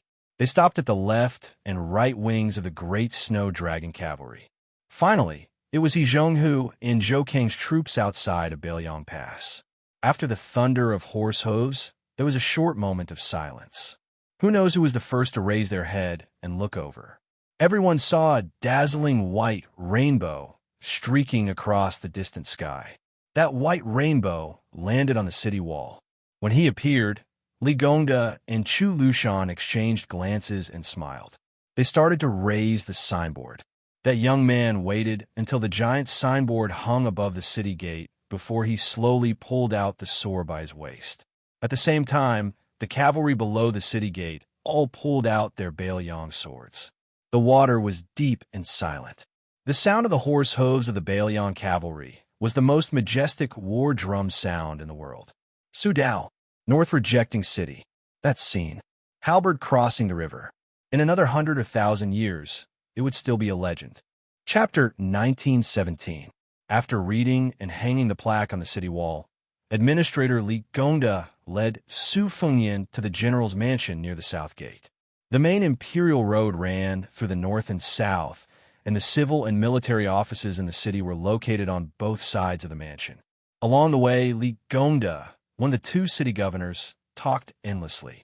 He talked about the height of the main city wall, the length of the double roads, the number of crossbows on the city wall, the inventory of arrows and armor, and so on. He was so familiar with it that it was like he was reporting how much silver was in a box or how many copper coins were in a cabinet. The administrator was even able to blurt out details such as how many Northern Mang catapults a single wall could withstand, how many Northern Mang soldiers would surround the city, and how many other details such as how many Northern Mang soldiers would attack the city. He also knew the mobilization of troops on this central axis, how to build a second line of defense once the main city gate was breached, and how the small-scale cavalry would assist in the defense at the crucial moment. Not to mention Su Fengyan, Chu Lushan, and Yuan Zuozong looked at each other. Jean Partridge Zhou Kong, Infantry Deputy Commander Gudazu, and other generals all widened their eyes. In the past, in Lingzhou in the south of the Great Wall, it was recognized that the power was in the Zhong family and the money was in the Li family. Everyone in the officialdom of Bailiang knew that this stingy official was good at making money. They had never heard that Li Gongda could do things so flawlessly. Approaching the general's mansion that had not yet been completed, Li Gongda suddenly smiled and said, The Beiju city used up all the giant trees collected from the deep mountains and forests of Nanzhao and Shishu and then stored in Bailiang for many years. The giant stones needed to build the city almost turned the cave of Lanyu upside down. Let's not talk about these distant places. I believe that when you look to the south, you can't see the two hills at the head of the dragon and the tail of the tiger. From the first garrison in the pass to the north to build the city outside the pass. And then most of the border army took turns to work here, and the people in the pass were countless. Speaking of this, the old man stopped talking and smiled. Li Gongda, a civil official who had an extremely bad reputation among the generals in Bailiang, was in high spirits at this moment. He was not the slightest shadow of the sycophantic official of the Su family in the conference hall of Mount Qingliang in the early years. At that time, except for Chu Lushan, who came from the same sect and did not have a high rank at that time, no one was willing to pay attention to Li Gongda, the chief official of a province. Yin Jieshi, a famous scholar, naturally disdained to be associated with him. Even Tian Peifong, the former provincial governor of Liangzhou, who had now resigned, could not bring himself to call this person his brother. At that time, when Bailiang was determined to build Bailiang City, everyone mistakenly thought that the young vassal king did not really intend to let Li Gongda preside over the overall situation. Instead, he wanted to send the administrator, who had turned the officialdom of Lingzhou into a mess, out of the pass and hide him from then on. First, it was a legitimate reason to demote him, and second, it was to pave the way for Su Beiji, Chen Shiliang, or Chang Sui, and other trusted subordinates. Little did they know that Li Gongda really had a firm foothold in Bailiang City. Song Zhangsui, Tian Peifong, and Wang Linquan, the deputy governors in charge of the three specific directions, followed the administrator's lead. They did not have any intention of overthrowing Li Gongda, and Li Gongda lived up to everyone's expectations and quickly got into his role. It had to be said that for a person who could become a civil official in Bailiang, when he was really practical, he was not careless and did everything himself. In the words of Li Gongda's private chat with Song Zhangsui, he was putting an end to the official career, living with the generals and craftsmen. He had experience in prospecting, tamping earth, materials, military manuals, stockpiling grain, and so on. Although he could not be called omniscient, he could not be considered an outsider.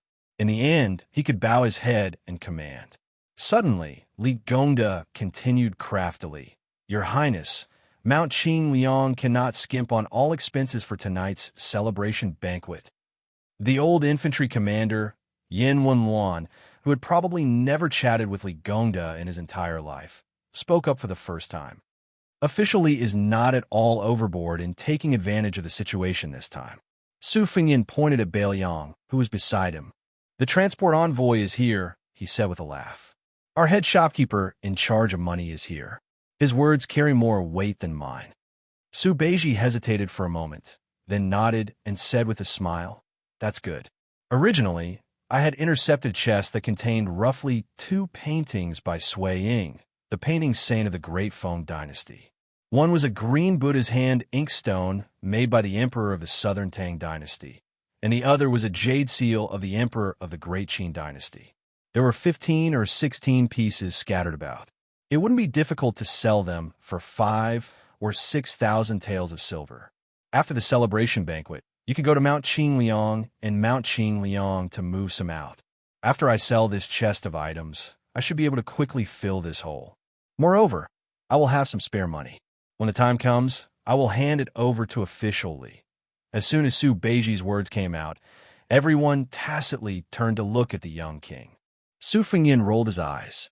The audience burst into laughter. Perhaps Su Beiji was the only one who dared to openly stab the new King Liang. After the celebration banquet, there were 3 parties. The generals were divided into 2 groups. Yin Wenluan, Chun Yinshui, He Zhonghu, Lu Yuanji, and Lin Dofeng were the veterans who had experienced the spring and autumn war. The youngest one, Yuan Zuozong, also participated. For the Su family of Mount Qingliang and the Bailiang Frontier Army, this Yuan Baixiong was indispensable. After all, in terms of military affairs, Yuan was the only one who could be compared with the white-clothed war saint Qinjibao. Although there were many famous generals in Beiliang, the one who could really make Qinjibao sincerely admire was probably only Yuan Zuozong. Qinjibao had said many times that Yuan Zuozong was the most underrated general in the spring and autumn war.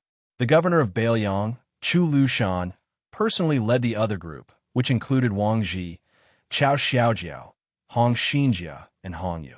The deputy provincial governor of Beiliang, Yang Xinxing, also attended the banquet. The third party was a scholar banquet hosted by Li Gongda, Huang Shang, and Tian Peifong. Most of the guests were scholars, and many Lu family disciples were also mixed in. Chapter 1918. Su Fengyin drank one cup after another. Although he drank a cup of green ant wine in one gulp, he only drank 2 small pots of wine after 3 rounds. The main reason was that no one urged him to drink to his death. This wasn't strange. When Su Xiao was still alive, he once said that the worst people in the world were those who relied on their high alcohol tolerance to urge others to drink. When it came to alcohol, one had to drink until they were drunk to their heart's content. Otherwise, they would only suffer. Of course, although Su Xiao said this, he didn't hesitate at all when he caught someone with a lower alcohol tolerance than him. The person being urged to drink would say, "How many battles did you win in the past? You have to drink 1 cup at a time. How many battles did you lose? Su Xiao, will help you remember them. If you don't want to be made fun of, you'll feel bad if you don't drink a few cups of wine today, right? Also, who heard that your grandson just started studying and needs to drink wine? Or that your son got beaten black and blue because he fought over a woman? As a father, how sullen are you? You need to drink to relieve your worries." However, although Su Xiao's ability to urge others to drink was unparalleled, as long as he drank with others on Mount Qingliang, no matter how many people he drank with, he would always get drunk. It could even be said that he would vomit whenever he drank. In this way, his alcohol tolerance could be considered mediocre. Don't think that martial artists who were accustomed to life and death drinking were more unbridled. In fact, when scholars drank, that was what was called heroic and uninhibited. Su Fengyin almost couldn't get away from the banquet. For example, the mountain chieftain of Green Deer Cave Academy, Huang Chang, insisted that they both drink 3 cups of wine. Afterwards, Tian Peifong, who had resigned from her position, also began to hit him while he was down, saying that 3 cups was too much and that he only needed to drink 2 cups with the prince. If it weren't for Su Beiji helping to hold him back, Su Fengyin would probably have to obediently lie down even if he could drink 7 or 8 caddies of green ant wine. In the end, Su Fengyin and Su Beiji, reeking of alcohol, walked out of the general's residence and slowly headed north on the main road. Su Beiji said softly, "Before Li Gongda got drunk, he bought something from me." Su Fengyin was a little surprised and joked, "Did the sun rise from the west? Our administrator has always been interested in collecting gold and silver, and he has always scoffed at antiques." Su Beiji brushed it off with a laugh. "It's just a small private seal. Since it's from the Tide Listening Pavilion's treasury, the material must be extraordinary. In my opinion, it's been passed down through the generations. Due to its frequent use, the color of the ink is excellent. But that's secondary. Do you know what a seal is?" Su Fengyin couldn't help but laugh. "How could I have guessed that?" Su Beiji waved his sleeves, either to get rid of the smell of alcohol or to get rid of his melancholy. "It's the phrase, 'the heart of an official is like water,' which means to be incorruptible and self-disciplined, and to be as pure as water. I wouldn't have found it strange if Yan Jieshi hadn't left Beiliang all those years ago and had come to buy this small seal, or even if it was Tian Peifong, whose reputation can be considered decent. But Li Gongda coming to buy these words, isn't that a bit comical?" Su Fengyin frowned. Su Beiji asked with a smile, "Then guess again, how much silver did Li Gongda spend to buy these words?" Su Fengyin suddenly understood. For this celebration banquet, it's not convenient for Li Gongda to openly pay out of his own pocket. Otherwise, he would be suspected of overstepping his authority and meddling in other people's affairs. So he used this method to help our Mount Qingliang advance the money. Su Beiji extended 2 fingers and waved them around. Su Fengyin couldn't help but laugh. 20,000 silver? In the early years, the only hero in the world who could dig out silver from Li Gongda's hands was that fellow Li Hanlin. Back then, Li Hanlin was the one who paid for all the women and wine. It's just that every time he came home, he couldn't avoid his father's grumbling. Su Beiji shook his head and laughed. 200 silver. Su Fengyin was stunned. 200 silver taels? This Uncle Li. Su Fengyin laughed heartily. This was also the first time he had called Li Gongda Uncle Li. In the end, Su Xiao and Su Fengyin of Beiliang's Su family shared a deep relationship with Li Gongda and Li Hanlin of the Li family. To put it bluntly, back then, when Yin Jieshi betrayed Beiliang, Su Xiao's original intention was to make things difficult for him a bit.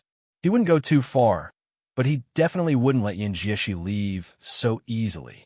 On the other hand, there had been news from Liang Imperial Court a long time ago that the old Grand Secretary Zhang Jiulu had once intended for this person to be the assistant minister of the Ministry of Revenue, in charge of Guangling Dao and Gangnam-do's tax collection. It had to be known that at the time, Li Gongda was only the provincial governor of a province. Although his rank and salary were the same as that of an assistant minister, Liang's officials had always been one rank higher, let alone an assistant minister with real power who was right in front of the emperor. Therefore, the departure of the scholarly Yin Jieshi was only a pleasant surprise for Liang. On the contrary, it was Li Gongda who stayed that was inconceivable. As for the friendship between Su Fengyin and Li Hanlin, who had played together since childhood, there was even less to say. Su Beiji laughed, squeezing out a word from between his teeth. 1. Su Fengyin thought he had misheard. What? Su Beiji exhaled softly, sighing with emotion. It's 2 million taels of silver. Su Beiji continued. At the time, Li Gongda told me that he had diligently accumulated this large family business his entire life. Originally, he wanted to let his son, Li Hanlin, live a carefree life. It's just that he doesn't need it anymore. Su Beiji turned to look at Su Fengyin. He raised his arm, clenched his fist, and patted his chest. Previously, the old man patted his chest and told me just like that. He said that I, Li Gongda's son, Li Hanlin, the dignified officer of Beiliang's White Horse Crossbowmen. What does he need his father's money for? Su Beiji stopped in his tracks and turned to look at the mansion. He repeated the old man's last words. Li Gongda, can be looked down upon by anyone in this lifetime, but I will never be looked down upon by my son. Su Fengyin rubbed his cheeks with both hands and asked softly, Juzi, do you think I should withdraw Li Hanlin from Liuzhou? Su Beiji suddenly said angrily, Bullshit. Su Fengyin laughed, raising his head to look in the direction of Liuzhou to the west. Li Hanlin will definitely say the same thing. To the north of Qingtsang City in Liuzhou, Ko Jianghuai and Su Longxiang had already begun their second frontal assault against Huang Songpu's army. Of the 1,200 Liangzhou's White Horse Crossbowmen who had rushed to Liuzhou, only half remained. Officer Li Hanlin only had 600 soldiers remaining. Chapter 1919. Autumn was high, the horses were fat, and the water plants were lush. However, the further south one went from Beimeng to Gusai Prefecture. The scenery became desolate and boring. It was full of yellow sand. No wonder it was Beiliang. It was so cold and barren that even the wild horses, which were considered the closest to camels, were not used to it. However, it was rumored that the ranches in the Liangzhou Pass's Tulong region were a treasured land that produced the world's #1 horses. Because it just happened to have the word Long in it, all of the civil and military officials of the northern Mang and the southern dynasties coveted it, viewing it as an exclusive property that was already in their pockets. The few great figures who could speak loudly in the western capital's imperial court had already eagerly announced that they were willing to use the heads of Yang Guangdou, Chen Shiliang, Ko Jianghuai, and the others that were worth more than the nobles' heads in exchange for the ownership of several ranches over there, such as the world-shaking Xinli ranches and Tianjing ranches. However, this expedition to the south was not going well. Not long ago, Xi Jing heard a piece of good news. It was said that the eldest grandson of the Zhong family, who had been promoted to Xianxia because of his military exploits, had successfully convinced the bald donkeys in Mount Lantau to submit to Beimang. However, when the army had just stepped into the desolate Liuzhou border, bad news immediately came. First, a group of Bailiang light cavalry appeared out of nowhere and drove straight into Liuzhou from the border of Liuzhou. They bypassed a series of heavily guarded military towns, such as the Gentleman's Pavilion, and headed straight for Shijing, which shocked the imperial court. Then, 10,000 of Zhong Tan's elite cavalry were blocked at the entrance of Mount Miyun. No one knew whether Zhong Tan was alive or dead. General Zhong Shuntong, who was in charge of the second front of the middle line, quickly submitted a letter of apology to the king of Baiting. His Majesty was not at all courteous to the Zhong family. He directly issued a transfer order to the middle line, ordering Zhong Shintong's younger brother, who was also Xiajia's uncle, Zhong Liang, to lead 8,000 elite cavalry and rush to Gusai province to intercept the Bailiang cavalry that had penetrated deep into the hinterland. Nominally, they were under the command of Commander-in-Chief Zhong Shintong. It was obvious that they were saying that the good situation in Liuzhou had been ruined by the Zhong family's descendants, so they should pay off the debt with the lives of 8,000 Zhong family members. If they could stop them, they would let bygones be bygones. If they could not stop them, then they would continue to use the Zhong family to fill in the debt. If Zhong Liang was still not capable enough, then it would be Zhong Shintong's turn to personally take action. There would be no need for him to get involved in the battle outside Liangzhou Pass, and he would obediently go to Gusai province to clean up the mess. After Hong Jingyan died inexplicably on the Longyan plains, the tens of thousands of Ruren cavalry were leaderless. In the blink of an eye, they were carved up by the various major factions on the front lines. The major factions of the northern grasslands, who had suffered losses in the first battle of Liangmang, had more or less begun to make their own calculations. After the fall of General Zhong Shintong, how many veteran soldiers of the Zhong family would they be able to get their hands on? On the grasslands, everyone felt awkward when they learned from those scholars of the Southern Dynasty, who were fond of romance, sitting down and discussing the Tao. However, everyone was familiar with sharing the spoils. The army of Beimang on the western front pushed southward step by step.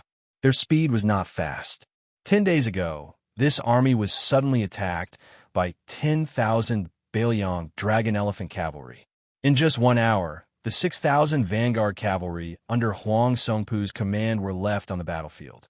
From the close combat to the conclusion of the battle, and then to the careless collection of the corpses, many of the nobles of Longwan who had their ambitions in Liangzhou still felt that they had not recovered from the shock. In fact, it could not be said that there were no signs. After the army crossed the border from Gusai Prefecture of the Southern Dynasty into the territory of Liuzhou, their own horse railings had clashed head-on with the Bailiang scouts. Soon, the generals of Beimang who had learned the truth were all stomping their feet and cursing their mothers. Of all things, it was the white horse crossbowmen outside Liangzhou Pass who had come here to cause trouble, although they had already broken camp and moved southward away from the court.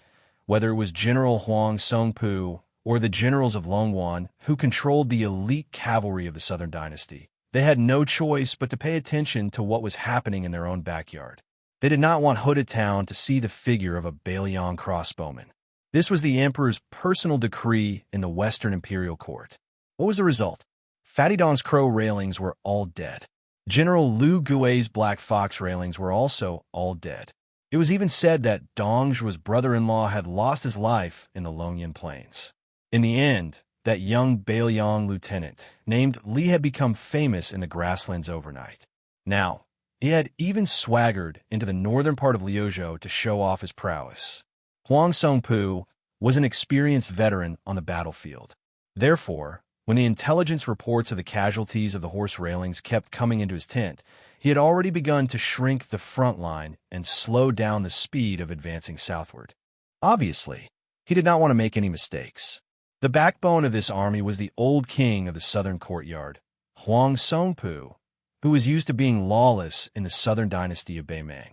It was very obvious that the main force of this army was the direct descendants of the Jia and Yi families of Longwan. Although Huang Songpu still carried the title of one of the 13 great generals of Beimang, The title of king of the southern courtyard had long been taken off. He was also an old man who had once retired. In the end, the troops that could barely be considered Huang Songpu's direct descendants numbered only 30,000. Compared to Lu Gui, who had been banished to the battlefield of Yuzhou, they were even inferior. To tell the truth, in the first battle of Liangmeng, Fatty Dong had personally presided over the situation on the Central Front, and victory was assured. They had even taken down Huda's city, and the corpse of Bailiang's great general Lu Jinu had been sent back to the southern dynasty in a coffin. The situation was very good. On the other hand, the battlefield of Liuzhou, where Lu Gui presided, was at least evenly matched. Although the losses were not small, even the deputy general of the Longxiang army, Wang Lingbao, had died in battle. It was a pity that the Yuzhou side was too much of a burden. Perhaps it was because Yang Yuanzhan was really too old that his army had been completely wiped out. In the end, only the Ruren cavalry managed to escape, which led to the complete defeat of Beimang. Therefore, at the bottom of their hearts, the great and small clans of Longwan did not feel that the Bailiang frontier army was really anything to be afraid of. This was especially true for the troops of Liuzhou that were naturally inferior to the Liangzhou cavalry and the Yuzhou infantry. Apart from the Longxiang army that had suffered serious injuries in the first battle, were there any other first-class elites that could be brought out? No matter how wide their eyes were, they would not be able to find any. As a result, almost all of these fellows were suppressing their resentment, especially the lingering Liangzhou crossbowmen. They were all the more annoying. Chapter 1920. At dawn, an old man, who had stayed up all night, slowly walked out of the heavily guarded cowhide tent accompanied by several strong retinues. He came to a small slope and looked south. Among the retinues, a middle-aged man, who was dressed like a Confucian scholar from the Central Plains, was particularly eye-catching. Facing the old man, who was still powerful, he did not show any restraint. The old man was tall, with white hair and beard. He wore armor and carried a saber. He did not look old at all. Generally speaking, although they were one generation apart in age, they had the same aura. The old man was Huang Songpu, one of the few great generals in the southern dynasty. The Confucian man was Zhong Liang, who was not well known in the Beimang army. He was a first-class master in the Beimang Jianghu. No one had heard that he had led an army to fight a war. This time, he was supposed to lead 8,000 elite cavalrymen to Gusai State to put out the fire. It was unknown why he took a detour here alone and let the 8,000 elite cavalrymen of his family go straight to the belly of the southern dynasty. This time, the rise and fall of his family was at stake. Zhong Liang seemed to be taking this too lightly. Zhong Liang happened to see the death of the 6,000 cavalrymen of Beimang. Then, he made up his mind not to move. He followed the army to the south and stayed there for so many days. During this period, this martial arts grandmaster of Beimang, who could be described as the only one left, personally took action twice and killed 40 to 50 crossbowmen of Liangzhou who had left the battlefield. Ma Lanzi, who was personally taught by Huang Songpu, had quite a reputation in the border army of the Southern Court. However, compared to Dongzhuo's Black Crow Lanzi or his peer Lu Gui's Black Fox Lanzi, he was still quite a bit inferior. This was not to say that Huang Songpu's ability to manage the army was inferior to those two. Since the old man was able to control the military of Xijing for so many years and was able to divide the north and south with Su Huainan, the king of the northern court, naturally, he was not an ordinary person. It was just that in these 20 years, Huang Songpu's status as the king of the southern court was far more important than that of a general. He had no choice but to lean towards the court. Since he had become the head of the southern court, he naturally had to seek benefits for the entire Xijing and fight for positions for his colleagues and subordinates with the surname of Longwan. Over time, it was very difficult for him to personally go to the border army. As a result, when he led the army south this time, Huang Songpu could not help but have mixed feelings. He had not been in battle for a long time.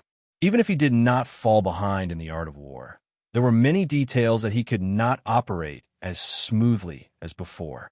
If it was to him from more than 10 years ago, those 6,000 vanguard cavalry would definitely not have the guts to charge forward recklessly, colliding with the 10,000 Longxiang army without permission.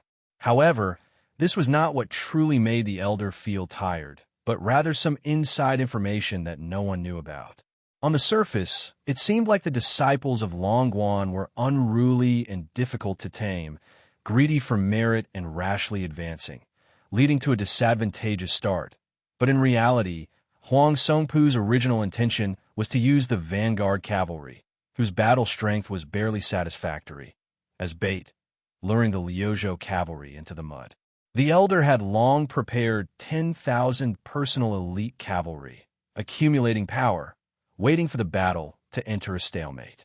At the crucial moment, they would be able to reinforce the battlefield, ultimately making the final decision, swallowing the 10,000 Longxiang army in one gulp. Even if it was 20,000 soldiers and horses for 10,000 dragon elephant cavalry, Huang Songpu would still be a great victory, regardless of whether it was an empty grandeur or a real situation. It was all like this. However, compared to those soul-stirring cavalry battles with the main forces in the field, in this small-scale battle that could only be called a fleeting moment, Huang Songpu discovered that his strength was somewhat lacking. The first was that he overestimated the strength of the Longguan vanguard cavalry, underestimating the strength of the Longxiang army's charge.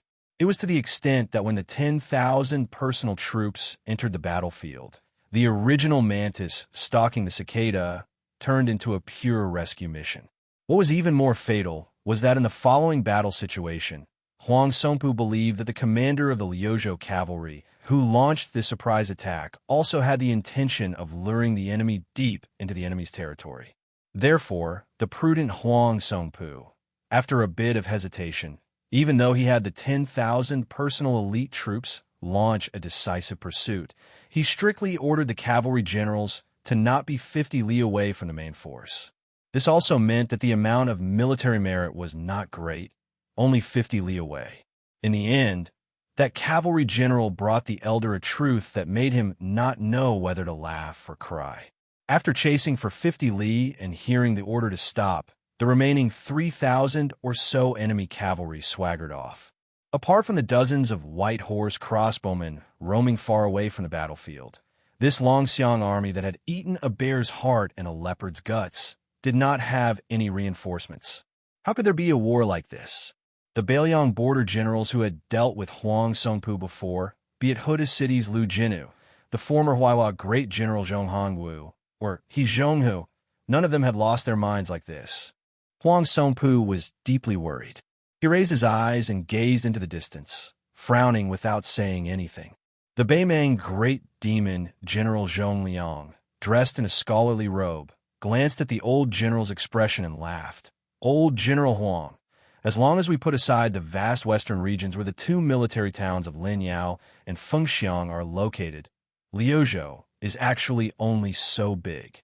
No matter how strange Beiliang's military strategy is, it's just a Taoist field in a snail's shell. Even if the Battle of Miyun Pass added another 20,000 mountain monk soldiers to Beiliang, it's still just a drop in the bucket. Huang Songpu shook his head. Qingyuan military town in Liuzhou's Qingcang city has several elite troops of the Su family's border army coordinating with each other from afar. They also have Yu Wandao's Yuzhou light cavalry helping to tear apart the battle lines. Whether it's strategic depth or military strength, we're not as disadvantaged as we imagined. Besides, Zhong Liang continued the conversation, his smile growing wider. What? Old General, are you also worried about West Chu's twin jade pillars, Xiaxibian and Kojianghuai? Are the two of them really planning and strategizing for Beiliang on the Liuzhou battlefield? The old man calmly said, I believe that no general in the present age can underestimate the combined might of these two, right?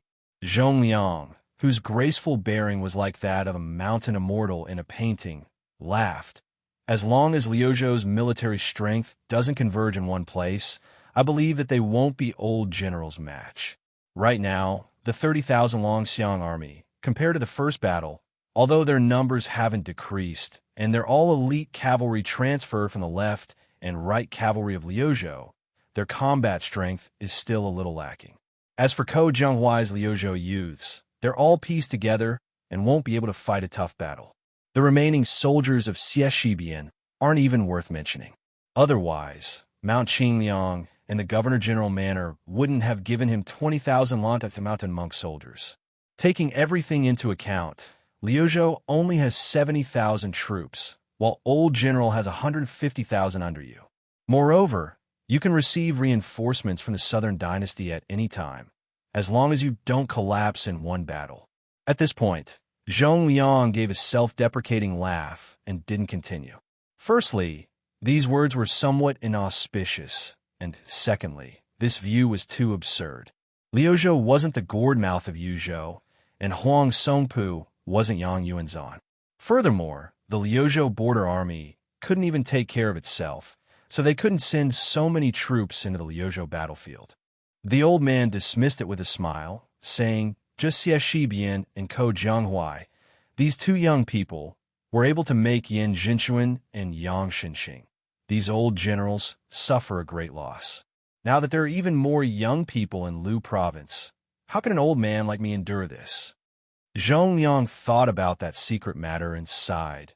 The older the ginger, the spicier it is. Zhong Liang turned his gaze and looked toward the west of Qingcang City. Northern Mang and Southern Dynasty's elite infantry troops were temporarily transferred from the various military towns. A total of over 30,000 people were sent directly to the western regions. At this moment, they had probably already attacked Fengxiang and Linyao. Beimang's Xiao Wei and Yu Wandao cavalry had no way out. Only, let alone the northern Mang southern court and this army on the western front. In reality, even the protectorates of Mount Qingliang and Huayang Pass did not expect that the newly appointed Lu Province Deputy General Xie Shibian, who was supposed to lead 20,000 monk soldiers to Azure City, would instead split his forces and quietly enter Fengxiang Town and Linyao Town, biding his time. As for Lu Province General Ko Jianghuai, at this moment, he was leading 10,000 light cavalry of various brands, charging north with the speed of lightning. Then he suddenly stopped at the maximum distance that the Huangsong Pu horse fence could possibly appear. The cavalry that continued to charge forward after a slight rest was the 30,000 elite cavalry under Su Longxiang. The main force of the Liuzhou border army was out in full force. Chapter 1921. The autumn wind was austere. Liuzhou General Ko Jianghuai sat high up on his horse, narrowing his eyes as he gazed towards the north. He and Su Longxiang had previously made a military order to the Governor-General House. That was, before Huang Songpu's army reached Qingcang City, they had to stop Beimang's Western Front army at least 3 times. In the 10,000 cavalry attack 10 days ago, in terms of both sides' losses, the Longxiang army that seemed to have achieved great results did not gain much.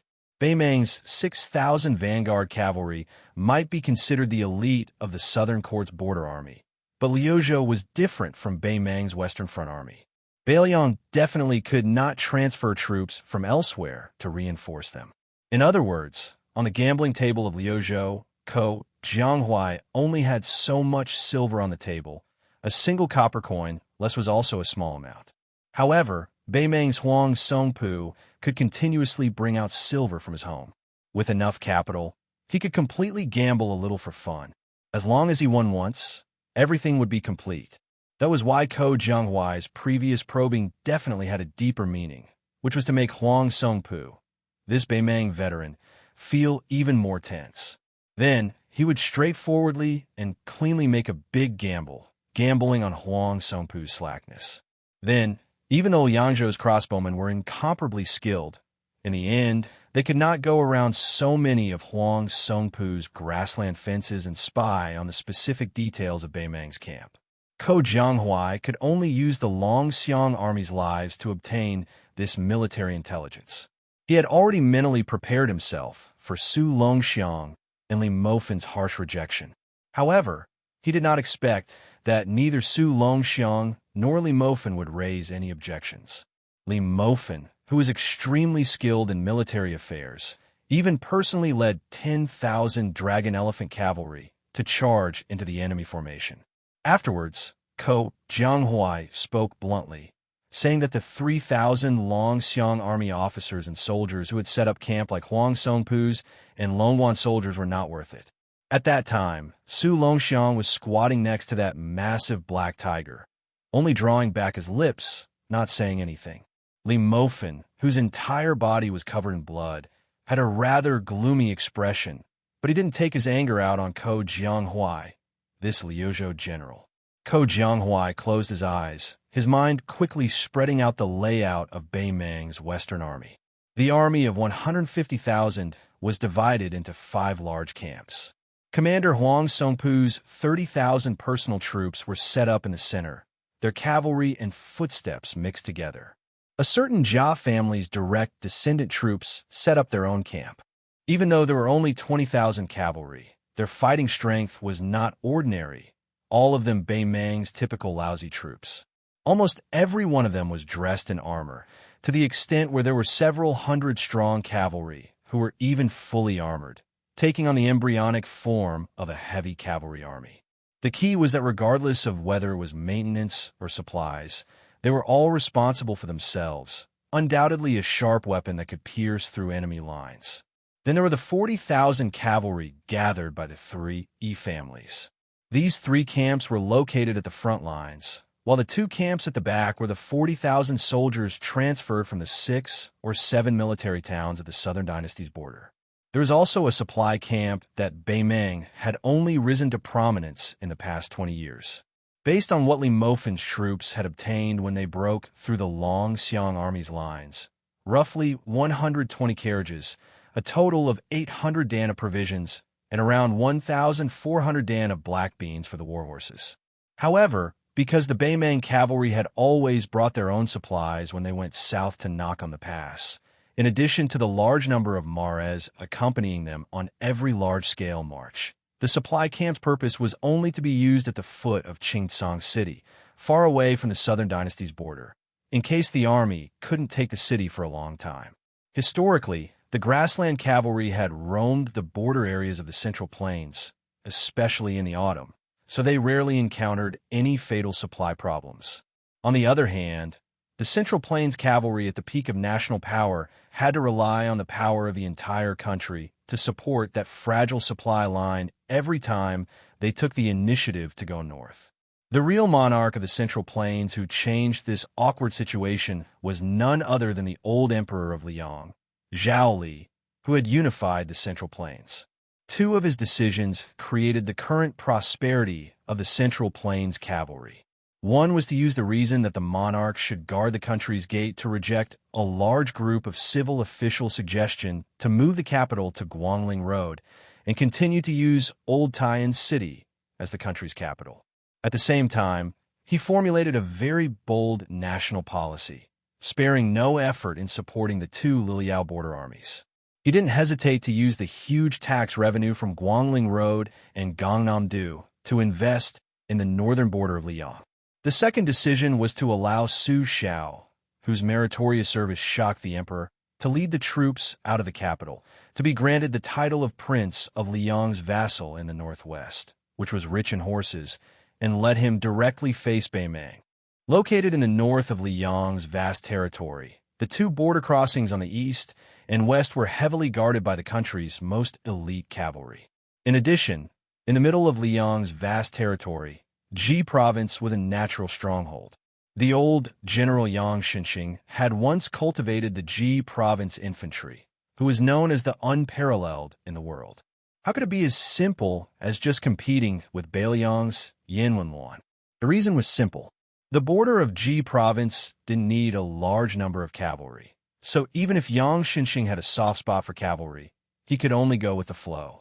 Ko Jianghuai, who was resting with his eyes closed, subconsciously pressed his palm against the cold saber hilt at his waist and slowly twisted it. According to the spy report, Bei Meng's barracks were extremely shoddy. They hastily dug 3 trenches around the barracks, and the thin fence behind them could be said to be blown down by the wind. Hemp ropes were tied to wooden poles, and the knots of the ropes couldn't be considered particular. The passages between the barracks should be clean and solemn, and soldiers shouldn't be allowed to wander around the barracks without permission. However, These 5 barracks were filled with people coming and going in a disorderly manner, without any rules to speak of. Previously, Li Mofin's several hundred elite cavalrymen had marched all the way to Bei Meng's central barracks, less than 150 steps away. He saw with his own eyes that the left and right barracks were in a mess, causing the passage between the barracks to become extremely congested and chaotic. Not to mention the Beiliang Frontier Army, which had the strictest military law in Liang. Ko Jianghua believed that West Chu's army had to do better than Bei Meng's. Of course, this didn't mean that Bei Meng's cavalry was weak. On the contrary, it was precisely because Bei Meng's grasslands were used to the cavalry's lightning-fast speed that it was difficult for them to engrave this kind of cumbersome Central Plains military habit into their bones like the generals of the Central Plains. If it were any other army from the Central Plains facing off against Bei Meng's hundreds of thousands of iron hooves, who would have the time to investigate the flaws in the Bei Meng's setting up camp? They could only rely on the dangerous passes or defend the big city to the death. Even if they dared to go out of the city to fight, they could only rely on heavily armored infantry to form a formation to stop the horses and rely on concentrated crossbows to kill the enemy cavalry. Chapter 1922. Ko Jianghua had spent so much effort on a single premise. Even if the Beiliang cavalry faced the Bei Meng cavalry, they dared to fight, and could win. Ko Jianghua opened his eyes abruptly and sneered. Ever since Dafeng began its decline, your grassland cavalry has been knocking on the northern pass and bullying the Central Plains for more than 400 years. You see the big city passes as nothing and come and go as the wind. The 10,000 cavalry behind Ko Jianghua started to push forwards, not too fast nor too slow. These 10,000 cavalry were really weird, and their aura was really majestic. Within Northern Meng's Central Army's commander tent, Huang Songpu stood in his armor with his hand on his blade, his expression calm and composed. He looked towards the dozen or so captains of great ages within the tent. There were trusted subordinates that he personally fostered, as well as those who spoke for Southern Dynasty's Longguan influential families, as well as young and robust generals who relied on their simple backgrounds to climb up to their current high positions. Huang Songpu said solemnly, "This time the 30,000 Longxiang army has appeared. They probably know that they can't defend Qingtsang City, but they aren't willing to expose Qingyuan Army Town at the west gate of Liangzhou to us. Hence, they want to go all in, saving a lot of trouble. All of you have been through hundreds of battles, so there's no need for me to nag about such small matters. Just remember that we have an absolute advantage in numbers, so we have to make use of it. Apart from a supply camp at the back, the other 4 camps must not stretch too far. We have to support one another, and we must not take risks. For this trip to Liuzhou, the peace decree gave us 4 words. A small loss is a victory." Huang Songpu looked at the people and then cupped his fist towards the north. "Everyone, I, Huang Songpu, am close to 70 years old. Back then, even the king of the South Courtyard left. If it weren't for the war going badly, I wouldn't be here today. I have nothing more to ask for in my life. However, out of all of you, the oldest one is not more than 50, and the highest official rank is only primary grade 3.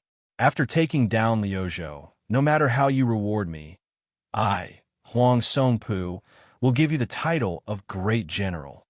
Everyone in the tent was instantly pumped up. In the Central Plains, an emergency mobilization of more than 100,000 soldiers was definitely not something that could be deployed in a short period of time. However, the Bei Meng cavalry was different. When the generals hurriedly returned to their camps, loud bugles sounded from all 4 camps. However, because the appearance of the 30,000 Lu province elite cavalry was too unimaginable, and the speed of their advance was too fast, the 3 battalions at the front were still slightly behind, and to a certain extent, they had lost the initiative. When the cavalry charged, the enormous penetrative force brought about by the weight and speed of the war horses, as well as the terrifying penetrative force brought about by the sabers and iron spears in the hands of the cavalry, all required a considerable distance to charge up. Furthermore, when both sides had enough time to launch a charge, if one side could coincidentally launch a collision at the peak of their momentum, and the other side only needed to use too much force to show signs of exhaustion. The latter would suffer a great loss. The difference in strength between the battalions could be seen at a glance.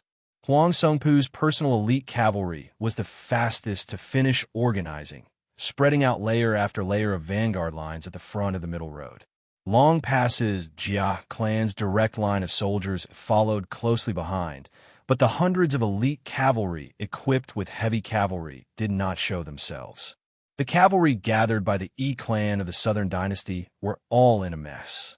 Although they were not afraid of battle, with the great battle imminent, this kind of chaotic mental state could easily affect the pace of the war horses. The reason why a cavalry was a cavalry. The war horses were extremely important. The previous Beiliang Protector General Chen Zhibao had always ridiculed the Beimeng cavalry with their lax military discipline as infantry on horseback. And in Beiliang, every war horse, every saber, every spear seemed to be infused with the old rules that the butcher Su Xiao had accumulated his entire life on the battlefield. On the battlefield, no matter how many merits a general had, no matter how deep his seniority was, no one was allowed to use a halberd or horse lance. No one was allowed to wear gold or silver armor, and no one was allowed to stand alone in front of the vanguard. The vast land of yellow sand that stretched as far as the eye could see. The Beiliang cavalry was like a huge wave of the Guangling River, surging forward. Huang Songpu, who had already mounted his horse, looked into the distance. He gripped the iron spear in his hand tightly and let out a sigh of relief. Luckily, there were still 400 grass barricades scattered around the perimeter. Otherwise, if the Liuzhou cavalry were to silently advance another 3 li, they would not have the chance to get out of the camp so easily. Perhaps there would be thousands of casualties. Huang Songpu turned his head and glanced. The current situation was still acceptable, although it was still a little rushed, especially since his right-wing cavalry could not keep up with the center and left wing. However, the Beiliang cavalry had always had a tradition. 30,000 cavalry formed an army. On the battlefield, the 3 generals led 30,000 cavalry to form a main force in the field. It was enough to deal with all kinds of emergencies, whether to fight or to retreat, how to fight and how to retreat, who to lure the enemy, who to disturb the formation, who to cut through the formation, or who to cover the rear, as well as how the heavy and light cavalry should cover each other. They could all be said to know by heart. If the Northern Yang Cavaliers were like private tutors with strict rules, then the Central Plains Cavaliers were naturally clever and unruly people in the marketplace. In Huang Songpu's eyes, both sides had already reached the peak of their combat ability, and there was no difference between them on the battlefield. The only thing that mattered was the reaction speed of their commanders. Huang Songpu raised his iron spear high and squeezed his horse's belly. He roared, "Boys, follow me to break through Liuzhou and slaughter our way into Liangzhou." General Huang Songpu took the lead. All the generals, Kiliarchs, and centurions of Beimeng's Western Army were the same. Not fearing death was definitely not unique to Beiliang. In the eyes of Beimeng, the Central Plains and Liang troops that seemed so far away were nothing. Only the Beiliang frontier army that was right in front of them was worthy of fighting with the Beimeng cavalry.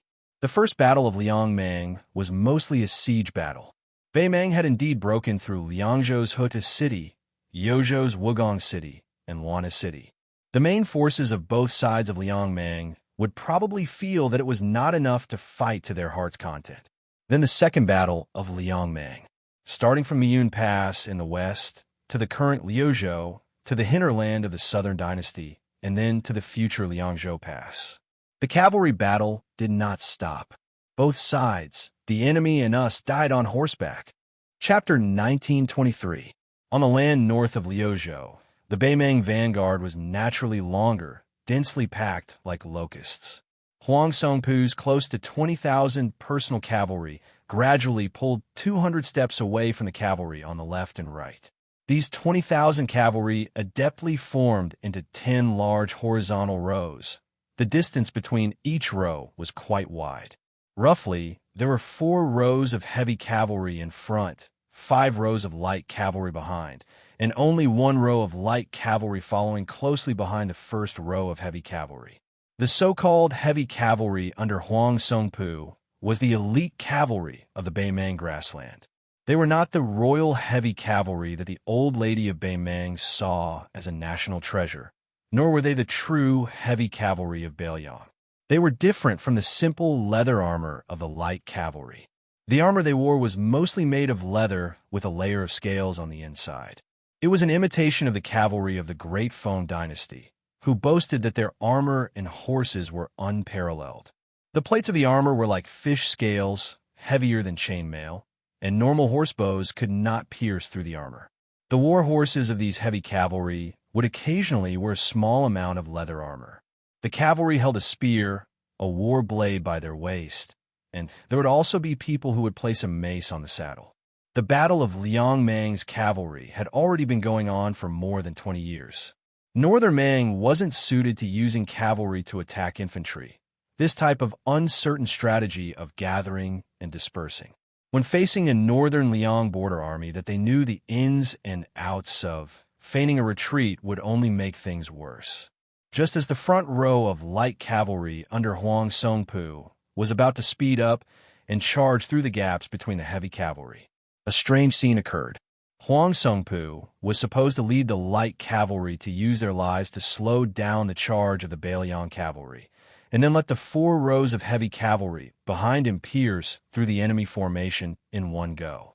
However, the Liuzhou dragonesque elephant cavalry that was originally advancing side by side suddenly changed their formation. Moreover, it became strange.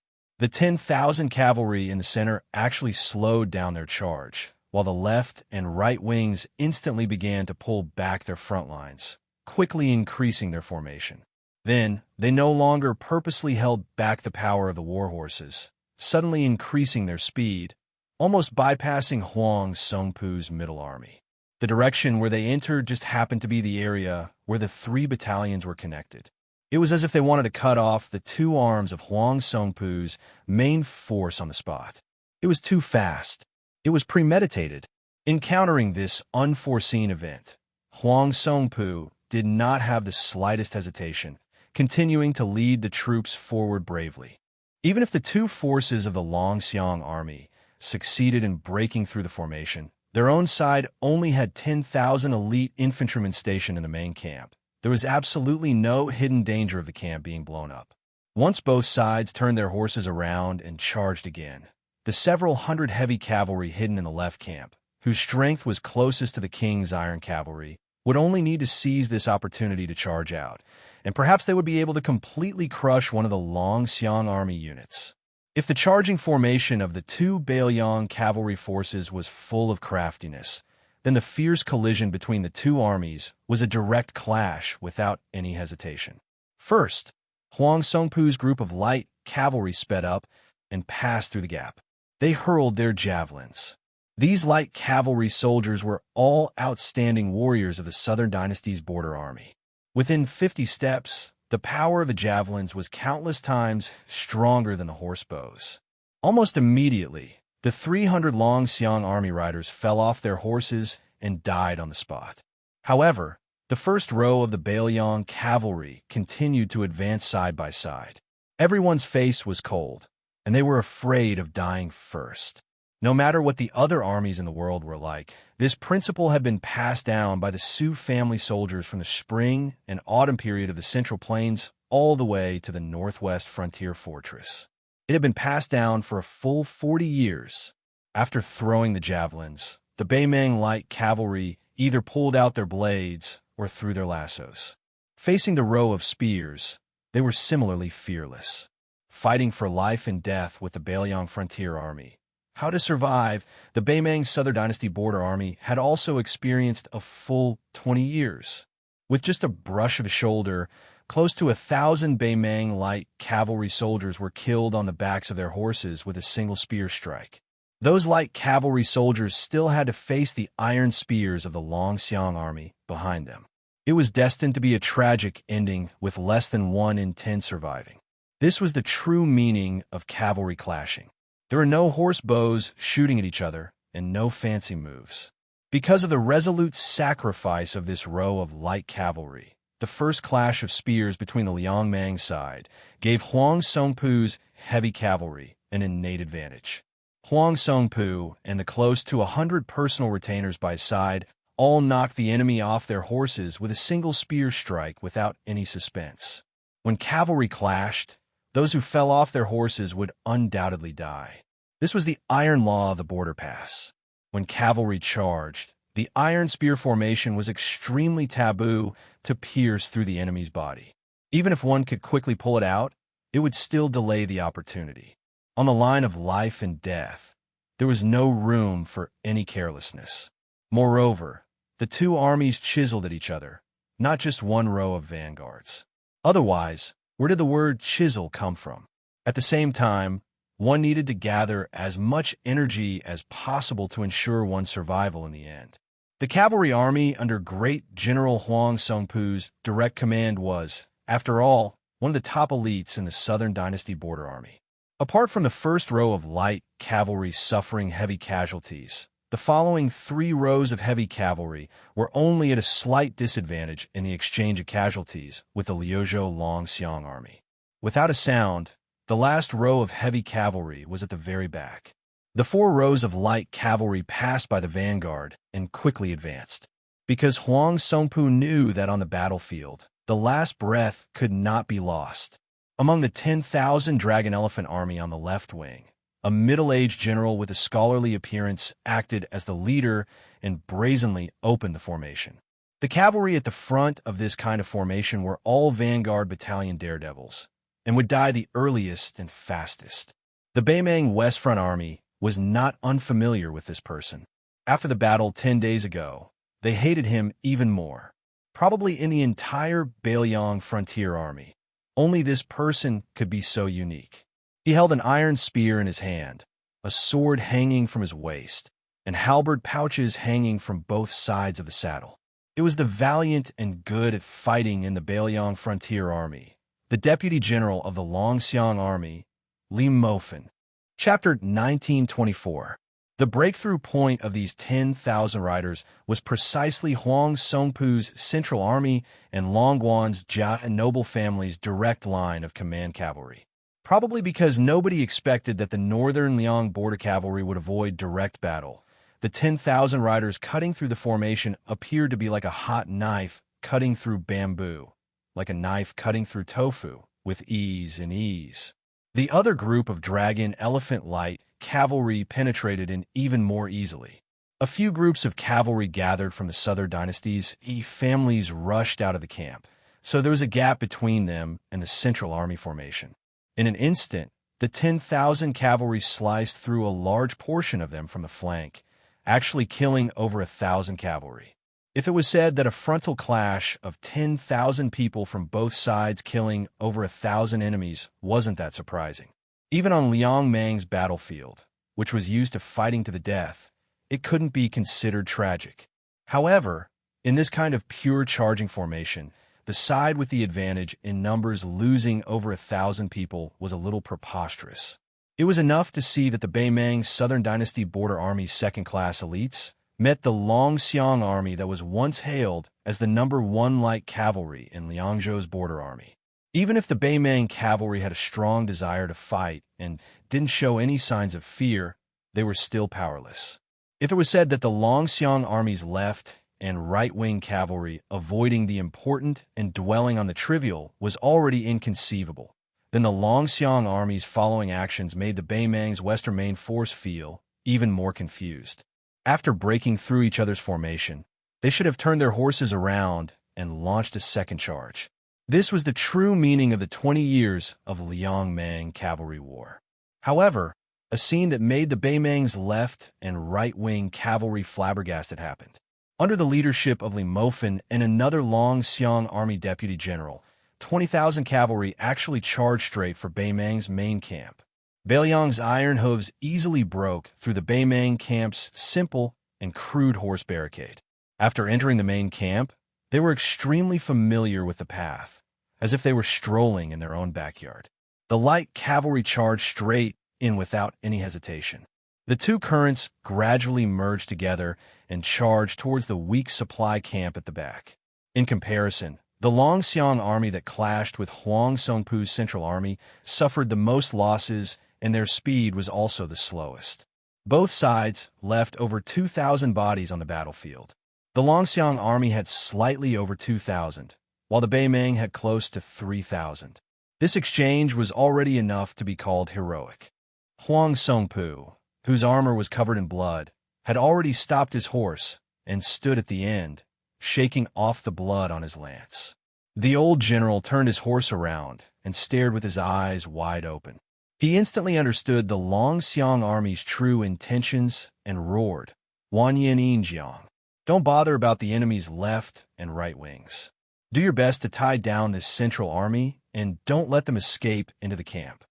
The two cavalry camps of Beimeng were already sullen.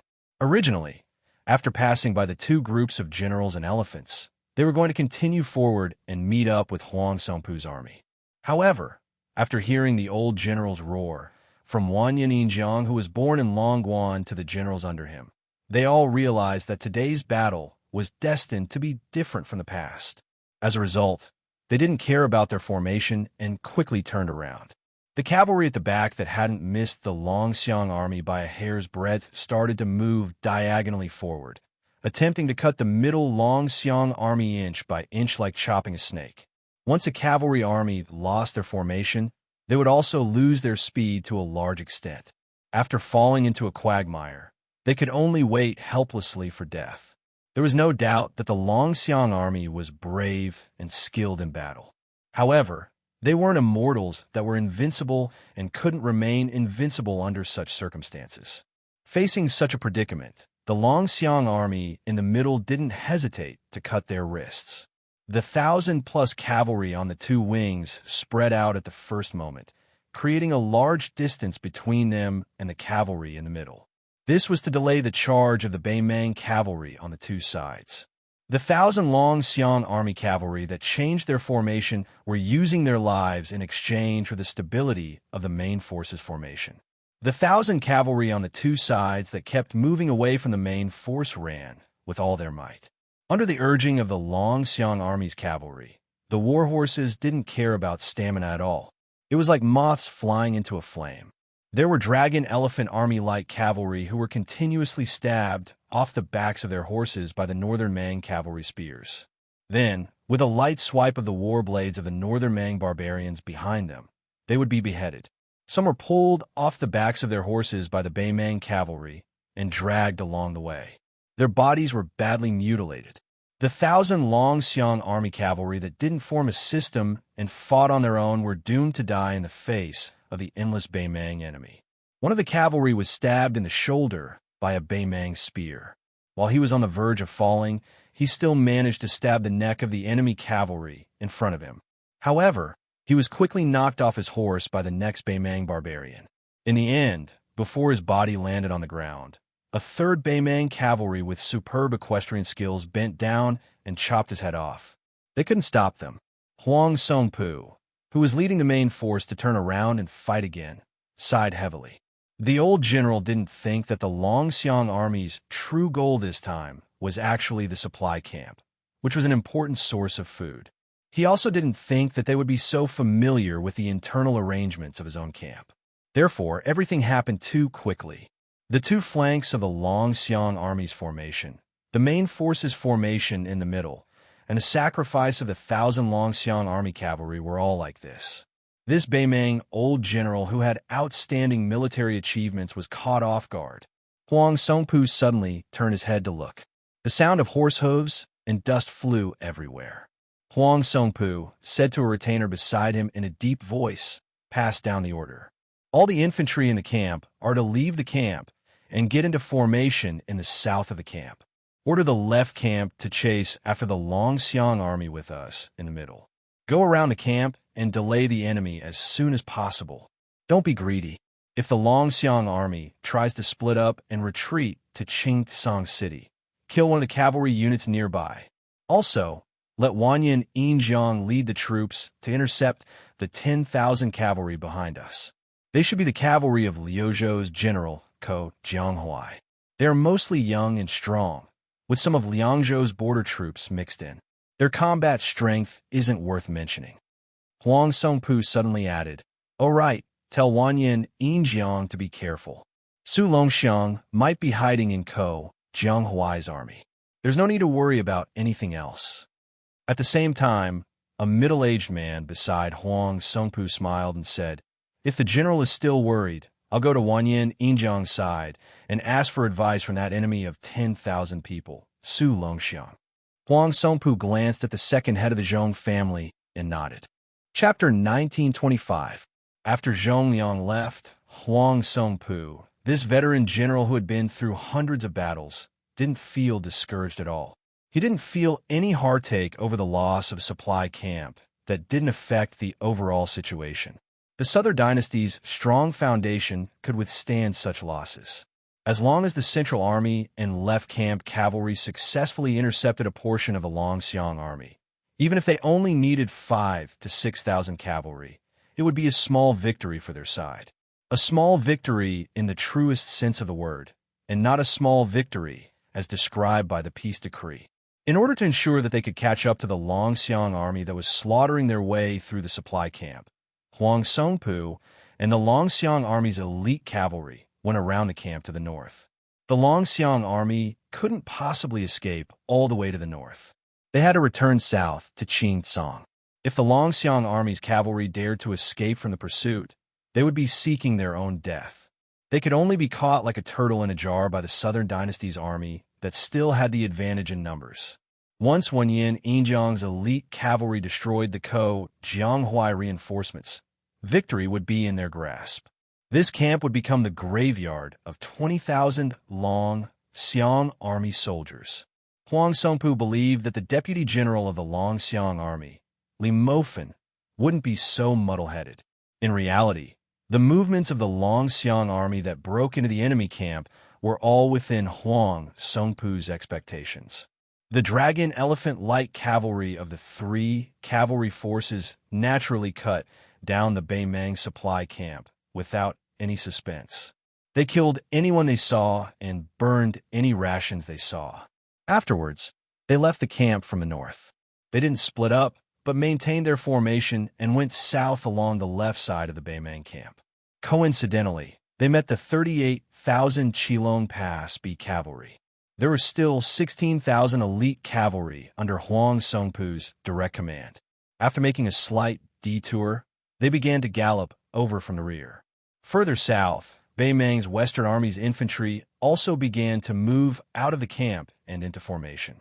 They were already moving to the right to intercept the Bailiang cavalry that was able to smoothly drill their way south. Further south, 20,000-plus elite cavalrymen of the A-ranked noble clans were facing off against the 10,000 Bailiang cavalrymen under Jianghuai. According to the current situation, if the main force of the Longxiang army wanted to cross the three lines of defense and avoid the pursuit of Huang Songpu's elite cavalry, they would have to pay a heavy price. When Wanyan Yinjiang urged his horse forward, he was really proud of himself. He was already imagining himself holding the head of Bailiang's Su Longxiang in one hand and the head of Jianghuai in the other. He was already imagining himself stepping into the Western Imperial Palace where the Emperor was sitting on the dragon throne. He was going to become the first general of the Western Imperial Army to be conferred the title of King and Marquis by virtue of his military achievements. This person in his prime couldn't help but laugh out loud. Bailiang's Huang Manor, Jianghuai, where are your heads? Liuzhou's Lin Yao and Fengxiang towns were surnamed Bailiang's Su or Beimang's Moro. They almost changed their city flags. Originally, Malyoka, who was the deputy general of Liuzhou and also held the military power of Fengxiang garrison, was originally a local tyrant of Fengxiang. He was forced to rely on Mount Qingliang because of the circumstances. Afterwards, he was capricious and had many connections with the spiderweb. Finally, last year, he was surrounded and annihilated by the Dragon Elephant Army's deputy general Wang Lingbao. Malyoka's personal cavalry was almost wiped out. Kai Anshan, who was the mayor of Lin Yao military town, was much more obedient. Furthermore, Chao Wei's cavalry passed by Lin Yao military town twice, and Xie Shibian took over Ma Liuka's command of the two towns. Xianxia completely closed his doors to visitors and retired from the officialdom. Under such circumstances, the newly appointed deputy general of Liuzhou, Xie Shibian, who was supposed to lead 20,000 monk soldiers from Mount Lantau to Xingsong City, suddenly split up his troops when he was halfway to Mount Fengxiang and Linyao. He personally led half of the monk soldiers back to Mount Fengxiang, while the remaining 10,000 monk soldiers were handed over to the Bodhisattva of 6 pearls to be stationed in Linyao. The female Bodhisattva of Mount Lantau did not have any objections to this. After all, the 20,000 monk soldiers to reinforce Xingsong City was the decision made by Qing Liang Mountain and the Protectorate General. Without the young lords or Chu Lushan's personal orders, the fixed route could not be changed. Now, whether it was Mount Lantau or herself, they were all tied together with the Su family. She did not dare to do anything unnecessary. If she delayed the battle, a Bailiang newcomer Xie Shibian could atone for his crime with his death. However, she would implicate thousands of believers in the western region and fall into a miserable situation. Because of this, she had a tit-for-tat argument with the young deputy general. She did not know the meaning of wasting 20,000 monk soldiers in 2 towns far away from the main battlefield of Xingsong City. Could it be that it was a common occurrence in the spring and autumn unjust war? But Xie Shibian, did you really think that these 20,000 monk soldiers were your direct troops? Did you want to maintain your dignity and wait for the right price to sell? At that time, Xie Shibian only calmly told her that the battlefield was ever-changing. Linking the western region and Bailiang's Lin Yao and Fengxiang towns seemed to be the icing on the cake and dispensable. However, under some special circumstances, it was very likely to become the breakthrough point for Bailiang's surprise troops.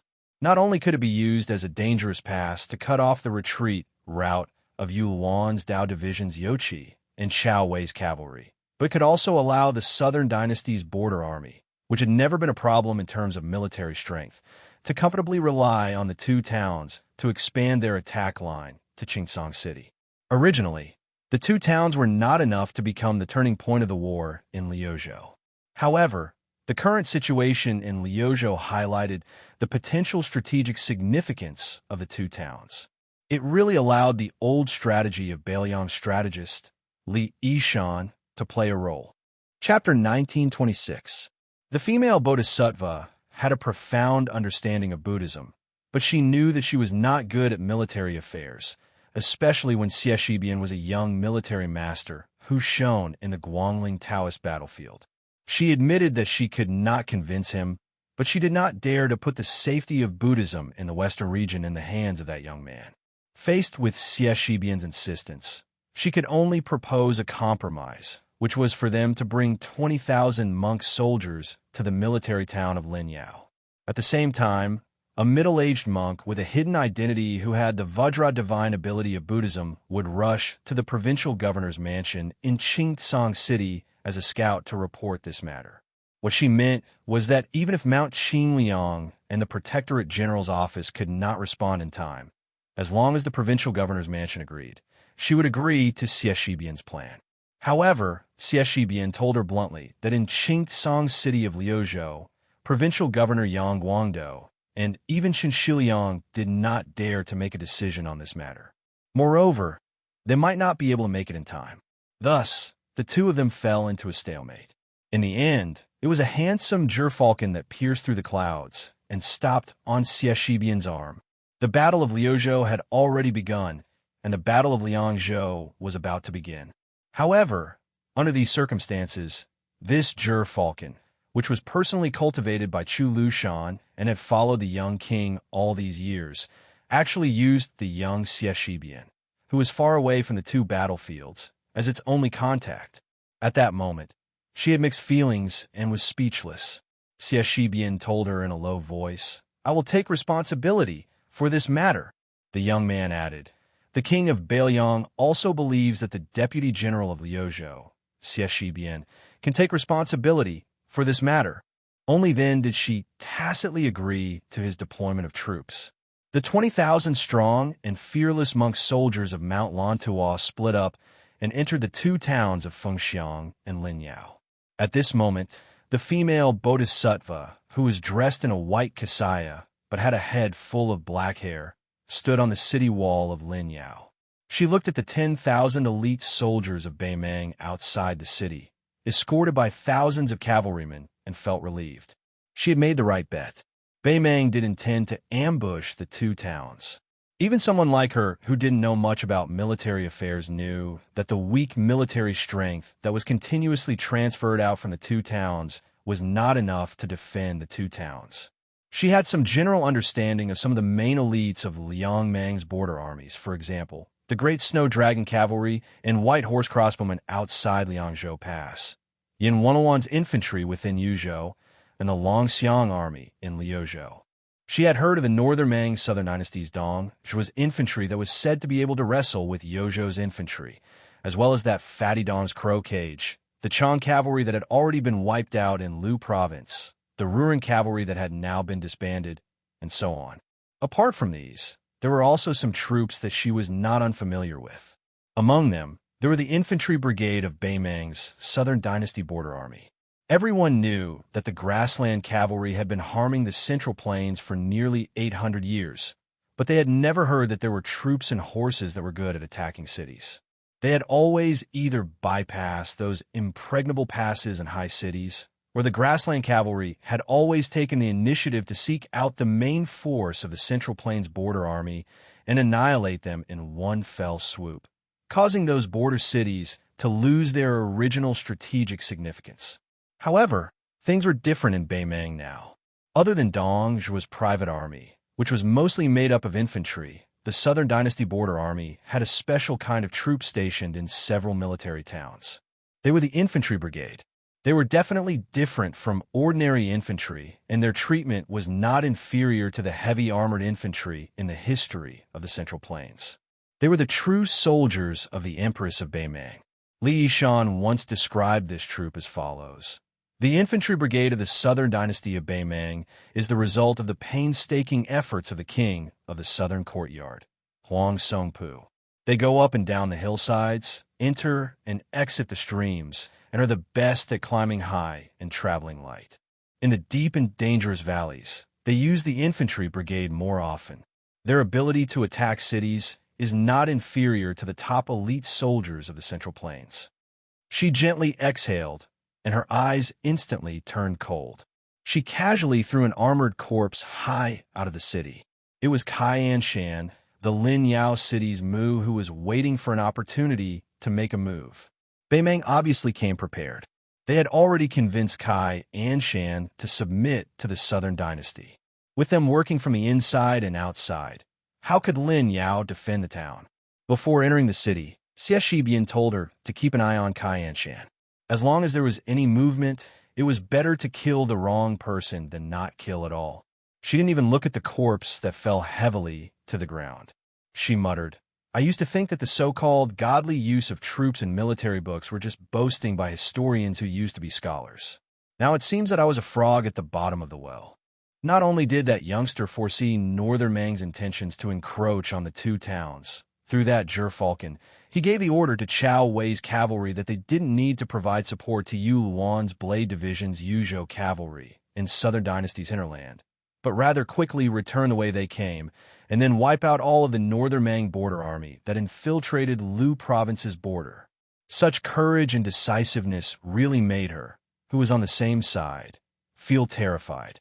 Just in case, when things came to a head, one was won. However, that Lu province deputy general just happened to be able to return this chance to Northern Mang exactly as it was. She did not feel that this was a blind cat meeting a dead mouse. Among those who practiced martial arts, there were also exceptional geniuses who were unparalleled. It was the same for those who used troops. They became heroes that never appeared in the world. On the city wall of the Phoenix Legion town in Bailiang, which was the furthest out of the three towns in the west, Xie Shibian was wearing armor. His hand pressed on his cold blade, and his expression was cold. Even in such attire, this scholarly-looking young man gave one the feeling of a scholar. In a voice that only he could hear, he said in a low voice, "Ko Jianghuai, you said in your early years that one day in a cavalry battle, you would fight as if you were using your cavalry to bully your infantry." The evaluation of the Liang dynasty was that since the Dafeng dynasty, he was called a Confucian general. He used the spring and autumn weapon armor Yi Bai Kuei to win. After him, it was Chun Jibao. After Chun Jibao, Xie Shibian was the top Confucian general. The three of them each had their own strengths, and there was no difference in strength. Maybe because Xie Shibian was the only one who was still alive and held a high position in the imperial court, such a conclusion might not have been able to convince the masses. Even so, Xie Shibian's position in the hearts of the future strategists was already enough. Regarding this matter, Xie Shibian, who was in his twilight years, could only laugh to his close friends. "In terms of using troops, I am far from Ko Jianghuai." Xie Shibian, Ko Jianghuai, to choose twin jade annulus. Today, he was Bailiang's twin jade annulus. Chapter 1927. For a cavalry army that didn't have the advantage in numbers to try and break through the three lines of defense that were tightly connected, especially when two of the lines of defense had large-scale cavalry forces, under normal circumstances, it was no different from a fool's dream. If one added on the fact that there were close to 20,000 elite cavalry chasing after them, the situation could probably be described as a land of death. It was precisely under this type of extremely dangerous situation that the Longxiang army that was charging south began to change their formation. The vanguard cavalry that had most of their spears and lances destroyed slightly pulled back the front line. With Li Mofan at the head, everyone pulled out their blades and formed a conical formation. It was clear that they wanted to use the fastest speed to break through the Yi Longwan family's 38,000 cavalry. At the same time, roughly in the middle of the Longxiang army's formation, a clear dividing line was stretched out. The 10,000 or so young and strong cavalry that slowed down their war horses were gathered at the back. Almost everyone had a spear and lances in their hands. In a normal cavalry formation, rows of spears and lances were laid out horizontally in a swift and fierce line. The former formation was more used to tear apart the enemy's formation, at the same time slowing down the speed of the Beimang cavalry to the greatest extent. The latter's vicious charge was more of a life and death struggle. Under the personal leadership of the Beimang great general, Huang Songpu's cavalry did not charge forward with all their might. Instead, when the Longxiang army changed their formation also quietly changed. The center of the cavalry formation was thinner and the two wings were thicker. First, they suffered the most losses. Adding on to the fact that they had circled around to the north of the main camp to cut off the path of the Longxiang army, the cavalry and war horses were a little tired. After a spurt of energy, they needed to use this opportunity to recover their strength. Furthermore, they worked together with the cavalry of the Yi High School of the South to form a pincer attack from the north. If they charged too quickly and met with the cavalry that passed through the Longxiang army's formation, it would create an awkward situation where they collided with each other. Therefore, Huang Songpu's cavalry were like a flood meeting a pillar in the middle of a river. They intentionally gave up a large area in the north to allow their allies to turn around. When the time came, the two cavalry forces that naturally gathered together would be able to form a perfect formation with both wings thick and heavy. Together with the cavalry formation that was formed by the soldiers that came out of the camp, they would definitely be able to deal considerable damage to the Longxiang army that had been defeated time and time again. However, Bailiang's Liuzhou border army was already showing signs of complete annihilation.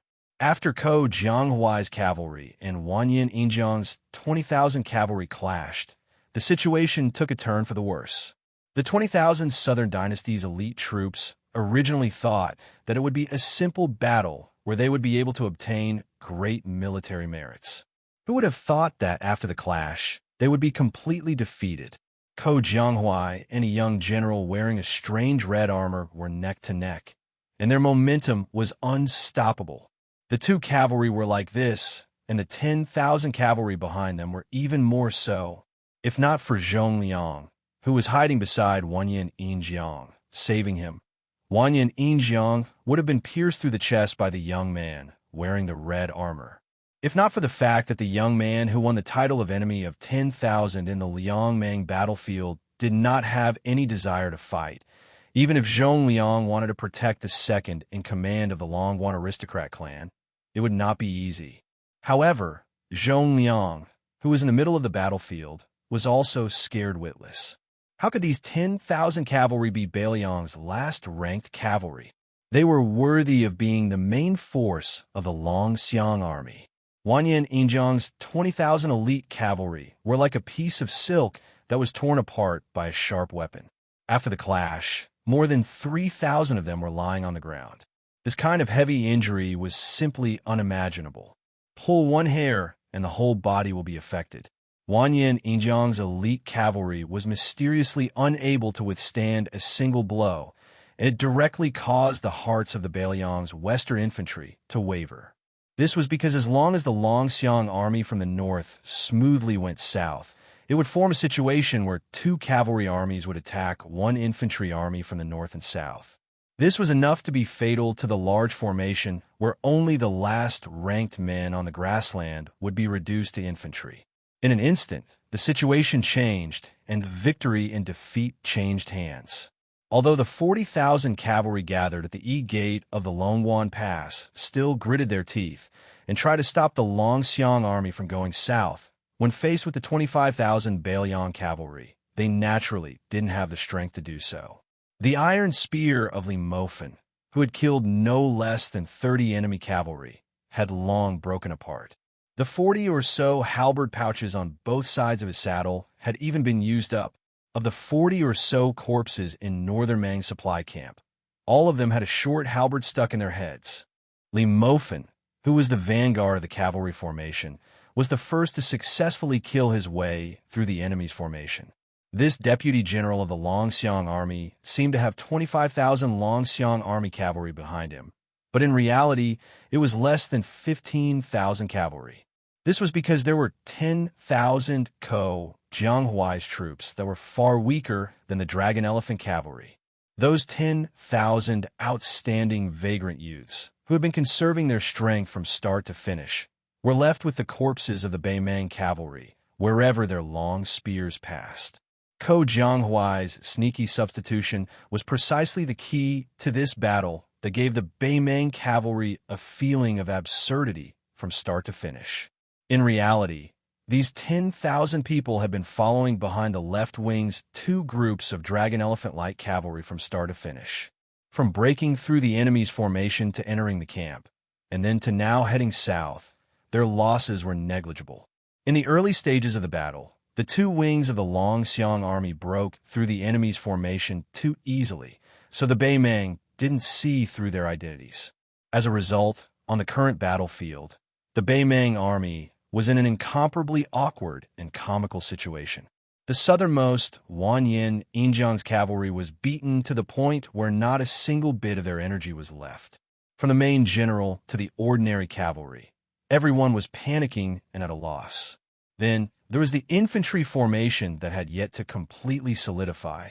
The top-notch infantry of the Northern Mang and Southern Dynasty's border army, more than 20,000 infantry soldiers, had already been deployed to launch a surprise attack on Phoenix Town and Linyao Town.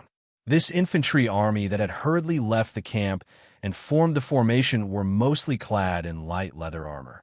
After all, they were not the heavy armored infantry that specialized in facing the grassland cavalry in the history of the Central Plains. Moreover, the original intention of this infantry army was to attack Xianxia City in Lu Province. How could they possibly be used to resist the frontal assault of the Northern Liang cavalry? For this type of infantry and cavalry battle, the Beimang infantry, be it in terms of equipment or training, were all abnormally immature. The men of the Northern Mang grassland had always been the weakness of the men of the Northern Mang grassland. They were naturally unfamiliar with the heavy crossbows that they were not used to. Suddenly, they had to stand still and face the charge of the Northern Liang cavalry. It was easy to imagine the extreme discomfort they felt. Further north was the Yi High School cavalry that had brushed shoulders with the Longxiang army. The northernmost was the Huangsong Hu cavalry that had given up their corps. The perfect defensive line that should have been united was now in tatters. Bei Mang still had the advantage in numbers, but the morale of the Liang Mang side was like heaven and earth.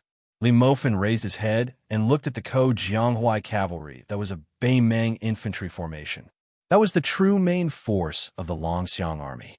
The corner of this general's mouth twitched as he raised his cold blade and lightly spun it. The 10,000 dragon elephant-like cavalry behind him didn't even bother about the infantry formation. They circled around the formation and easily went down south. When Li Mofan heard a voice, he suddenly turned his head in shock.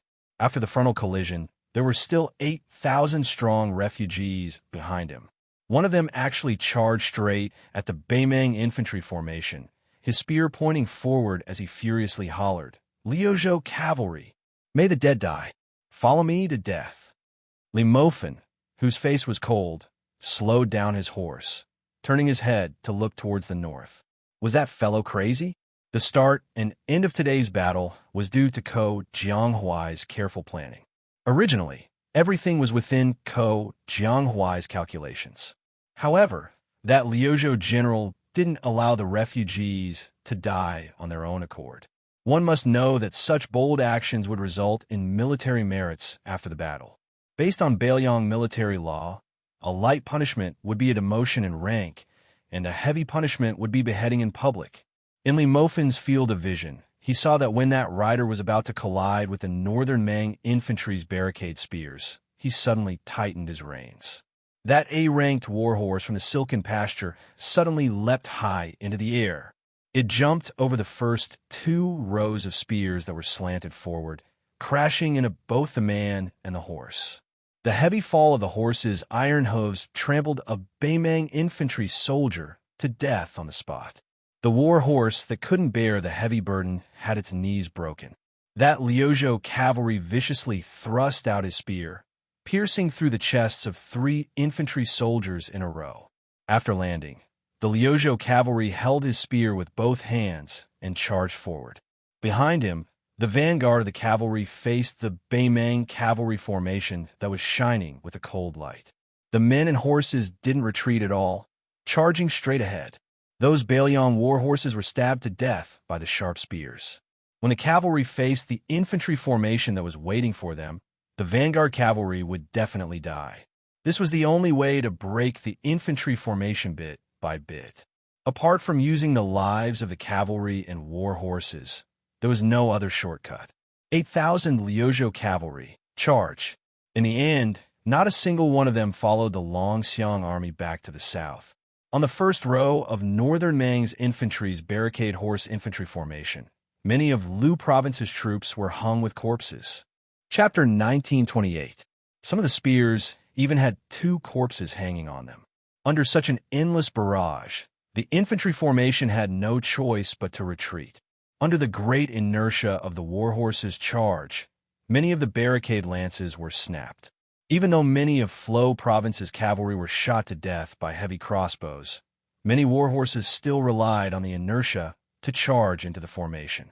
There were already Northern Mang soldiers who were directly smashed to death within the formation. When had this Bei Mang infantry formation seen such a cavalry charge that did not care about casualties? The originally dense and stable formation was finally on the verge of collapsing. If this infantry formation was the type of heavy armored infantry born to counter grassland cavalry on the map of the Central Plains, the type of heavy infantry formation whose armor and tactics were at the peak of perfection, then under the premise of stacking up the formation, the long spears and many rows of shields stacked up the defensive thickness, supported by the rotation of bows and crossbows, then even if this Liuzhou cavalry messed up the front line fearlessly, just the warhorse. Corpses that continuously fell to the ground were enough to form a new natural defensive line. At the same time, the entire formation moved back dozens of steps in an orderly manner, similarly not hesitating to use their lives in exchange for buffer time and strategic space. Then, even if the formation couldn't be as firm as it was at the start, its destructive power towards the charging cavalry was still shocking. Unfortunately, this was not the Battle of Miyun Pass. The Beimang infantry commander was also not Xie Shibian, who used the horse blocking tactic to perfection. At this moment, after the horse barricade spear formation at the front was completely shattered, together with the chaos created by the Flo province cavalry, who was the first to charge into the formation, the northern Mang crossbow infantry at the back were completely at a loss, not knowing how to respond at all. What was even more fatal was outside of this bloody battlefield. The Dragon Elephant Cavalry under Li Mofan did not turn around to help the Liuzhou Cavalry. Instead, they went down south, charging towards Wanyan Injiang's cavalry, who was trying to support the infantry formation. The main force of the Ko Jianghuai, and Su Longxiang personally led the Dragon Elephant Cavalry, did not hesitate to charge towards the back of the infantry formation. Li Mofan did not turn around to look at the corpse-piled battlefield. He was not unfamiliar with that young Liuzhou cavalry general. His name was Qi Fu Longwan. It seemed like he was a lucky person that the young king personally brought from Beimang to Beiliang. At the start, he was a sergeant in the Longxiang army. Later on, he was promoted to a captain in Fuling military town. During the first battle of Liangmang, it was precisely this captain who messed up the meticulous plan of both sides of Liangmang to lure the enemy in and then wipe them out in one fell swoop. This made Beiliang Governor-General Chu Lushan and the then southern Great King Dong Zhuan not know whether to laugh or cry. That was why this young man's name immediately shook Liangzhou Pass. After the battle ended, because the Longxiang army suffered heavy casualties on the Liuzhou battlefield, at the same time, Ko Jianghuai, as the Liuzhou general in name, also needed his own troops. Qi Fu Longguan was transferred from Fuling military town to Liuzhou, becoming one of the 3 captains under Ko Jianghuai. Li Mofan could not help but think that this young man was indeed a troublemaker. He even planned that if this kid was lucky enough to survive, he would most likely not be able to become an official.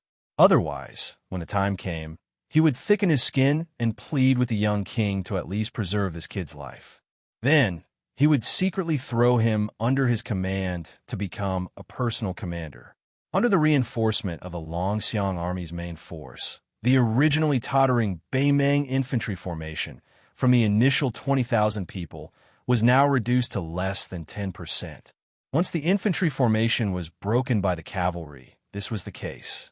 However, out of the 8,000 Liuzhou cavalry, only 3,000 remained.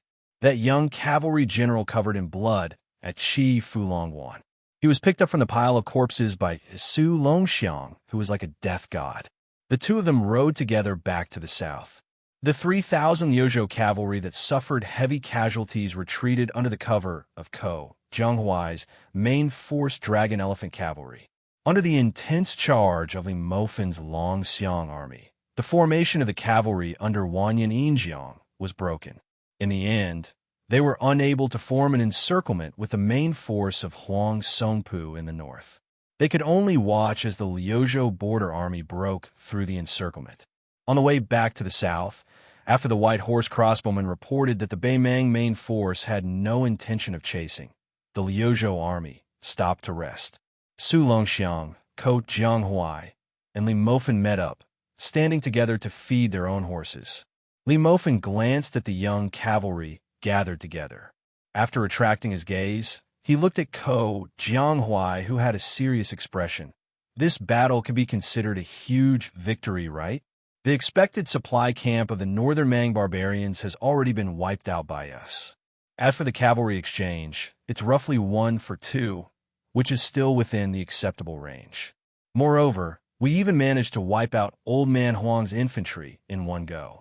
No matter how you look at it, we've profited from this. Ko Jianghuai nodded his head expressionlessly. Li Mofan sighed. Before, you said that in this battle, the Longxiang army would die first, followed by the vagrant cavalry. Apart from stopping Huang Songpu, you could also use this to train the troops. Both sides would not be delayed. In the final battle, those Liuzhou rookies would drag down the Longxiang army. However, after being tormented by that brat, although they died later, the number of casualties was too much. In the end, we lost 7,000 cavalry. Ko Jianghuai, what are you going to do next? You only have so few troops. Can you do it? Su Longxiang suddenly said, allocate 7,000 Dragon Elephant cavalry to General Ko. Ko Jianghuai shook his head. No need. Su Longxiang said in a low voice. After the 7,000 cavalry are given to you, you don't need to return them. Ko Jianghuai laughed and said something that left everyone scratching their heads. If we were in the Guangling circuit, not to mention 7,000, I would accept 70,000 and not return them even if you beat me to death. But here, forget it. Su Longxiang could not figure out, so he did not bother to think about it. Li Mofan smiled knowingly. This Liuzhou general narrowed his eyes. My Ko Jianghuai has the 3,000 vagrant cavalry. It's enough. Li Mofan asked, how do we deal with that, brat? I reckon that if we report the truth to the Governor-General, it will be terrible. Ko Jianghuai said indifferently, paper cannot cover fire. If we really want Chi Fu Long Pass to live, we can only report the truth. Su Longxiang hesitated for a moment. Should I tell my brother? Ko Jianghuai shook his head. There's no point. Su Longxiang was silent. Among the 3,000 cavalry of Liuzhou, there was a young general sitting alone beside the hooves of a warhorse. His head was lowered, not daring to let others see his face full of tears. 8,000 Liuzhou cavalry. 8,000 were willing to die. Because of him, 5,000 of his fellow soldiers died. After the Liuzhou border army returned to their encampment, the atmosphere in the various tents was heavy. 2 urgent military orders from the Huayang Pass Governor-General House and the North Jibei City General's residence arrived at Xianxia City. Ko Jianghuai took the 2 military orders with the words Bailiang Governor-General and King of Bailiang on them and came to the encampment of the 3,000 Liuzhou cavalry. On the drill field, Ko Jianghuai walked up the stage and said loudly, Liuzhou Cavalry Governor-General Chi Fu Long Pass, step out. The young general stepped out, his face calm. It was like he was on the battlefield, facing death with equanimity. Ko Jianghuai's face was expressionless as he opened up a military document and read it out slowly. Lu Prefecture's Lieutenant Chi Fu Long Pass was greedy for merit and rashly advanced, resulting in the death of 5,000 Lu Prefecture cavalry. Bailiang Governor-General Chu Lushan. The 3,000 Liuzhou cavalry all revealed an unbearable expression, their faces filled with grief and anger. Ko Jianghuai did not move at all, his eyes cold as he looked down at the drill field. The young general who was sentenced to death felt relieved, his eyes red as he lowered his head and cupped his fists. Chi Fu Long Pass. Yes, sir.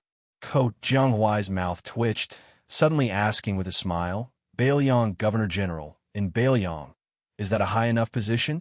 It is higher than the cavalry commander and infantry commander. The 2 Bailiang deputy Jidushi are far from it, right? All the cavalrymen on the drill ground who were originally refugees were confused, especially those at Kifulong Pass. Ko Jianghuai took a step forward and started to read the 2nd military order from North Jibei City. Since the beginning of the Su family cavalry, even if the camp did not have armor, blades, or horses, it was still iron cavalry. Liangzhou cavalry has 6 old camps, and Yuzhou had a new one last year. Reading up to this point, Ko Jianghuai paused slightly. Today, Liuzhou also has an iron cavalry camp. They're allowed to raise the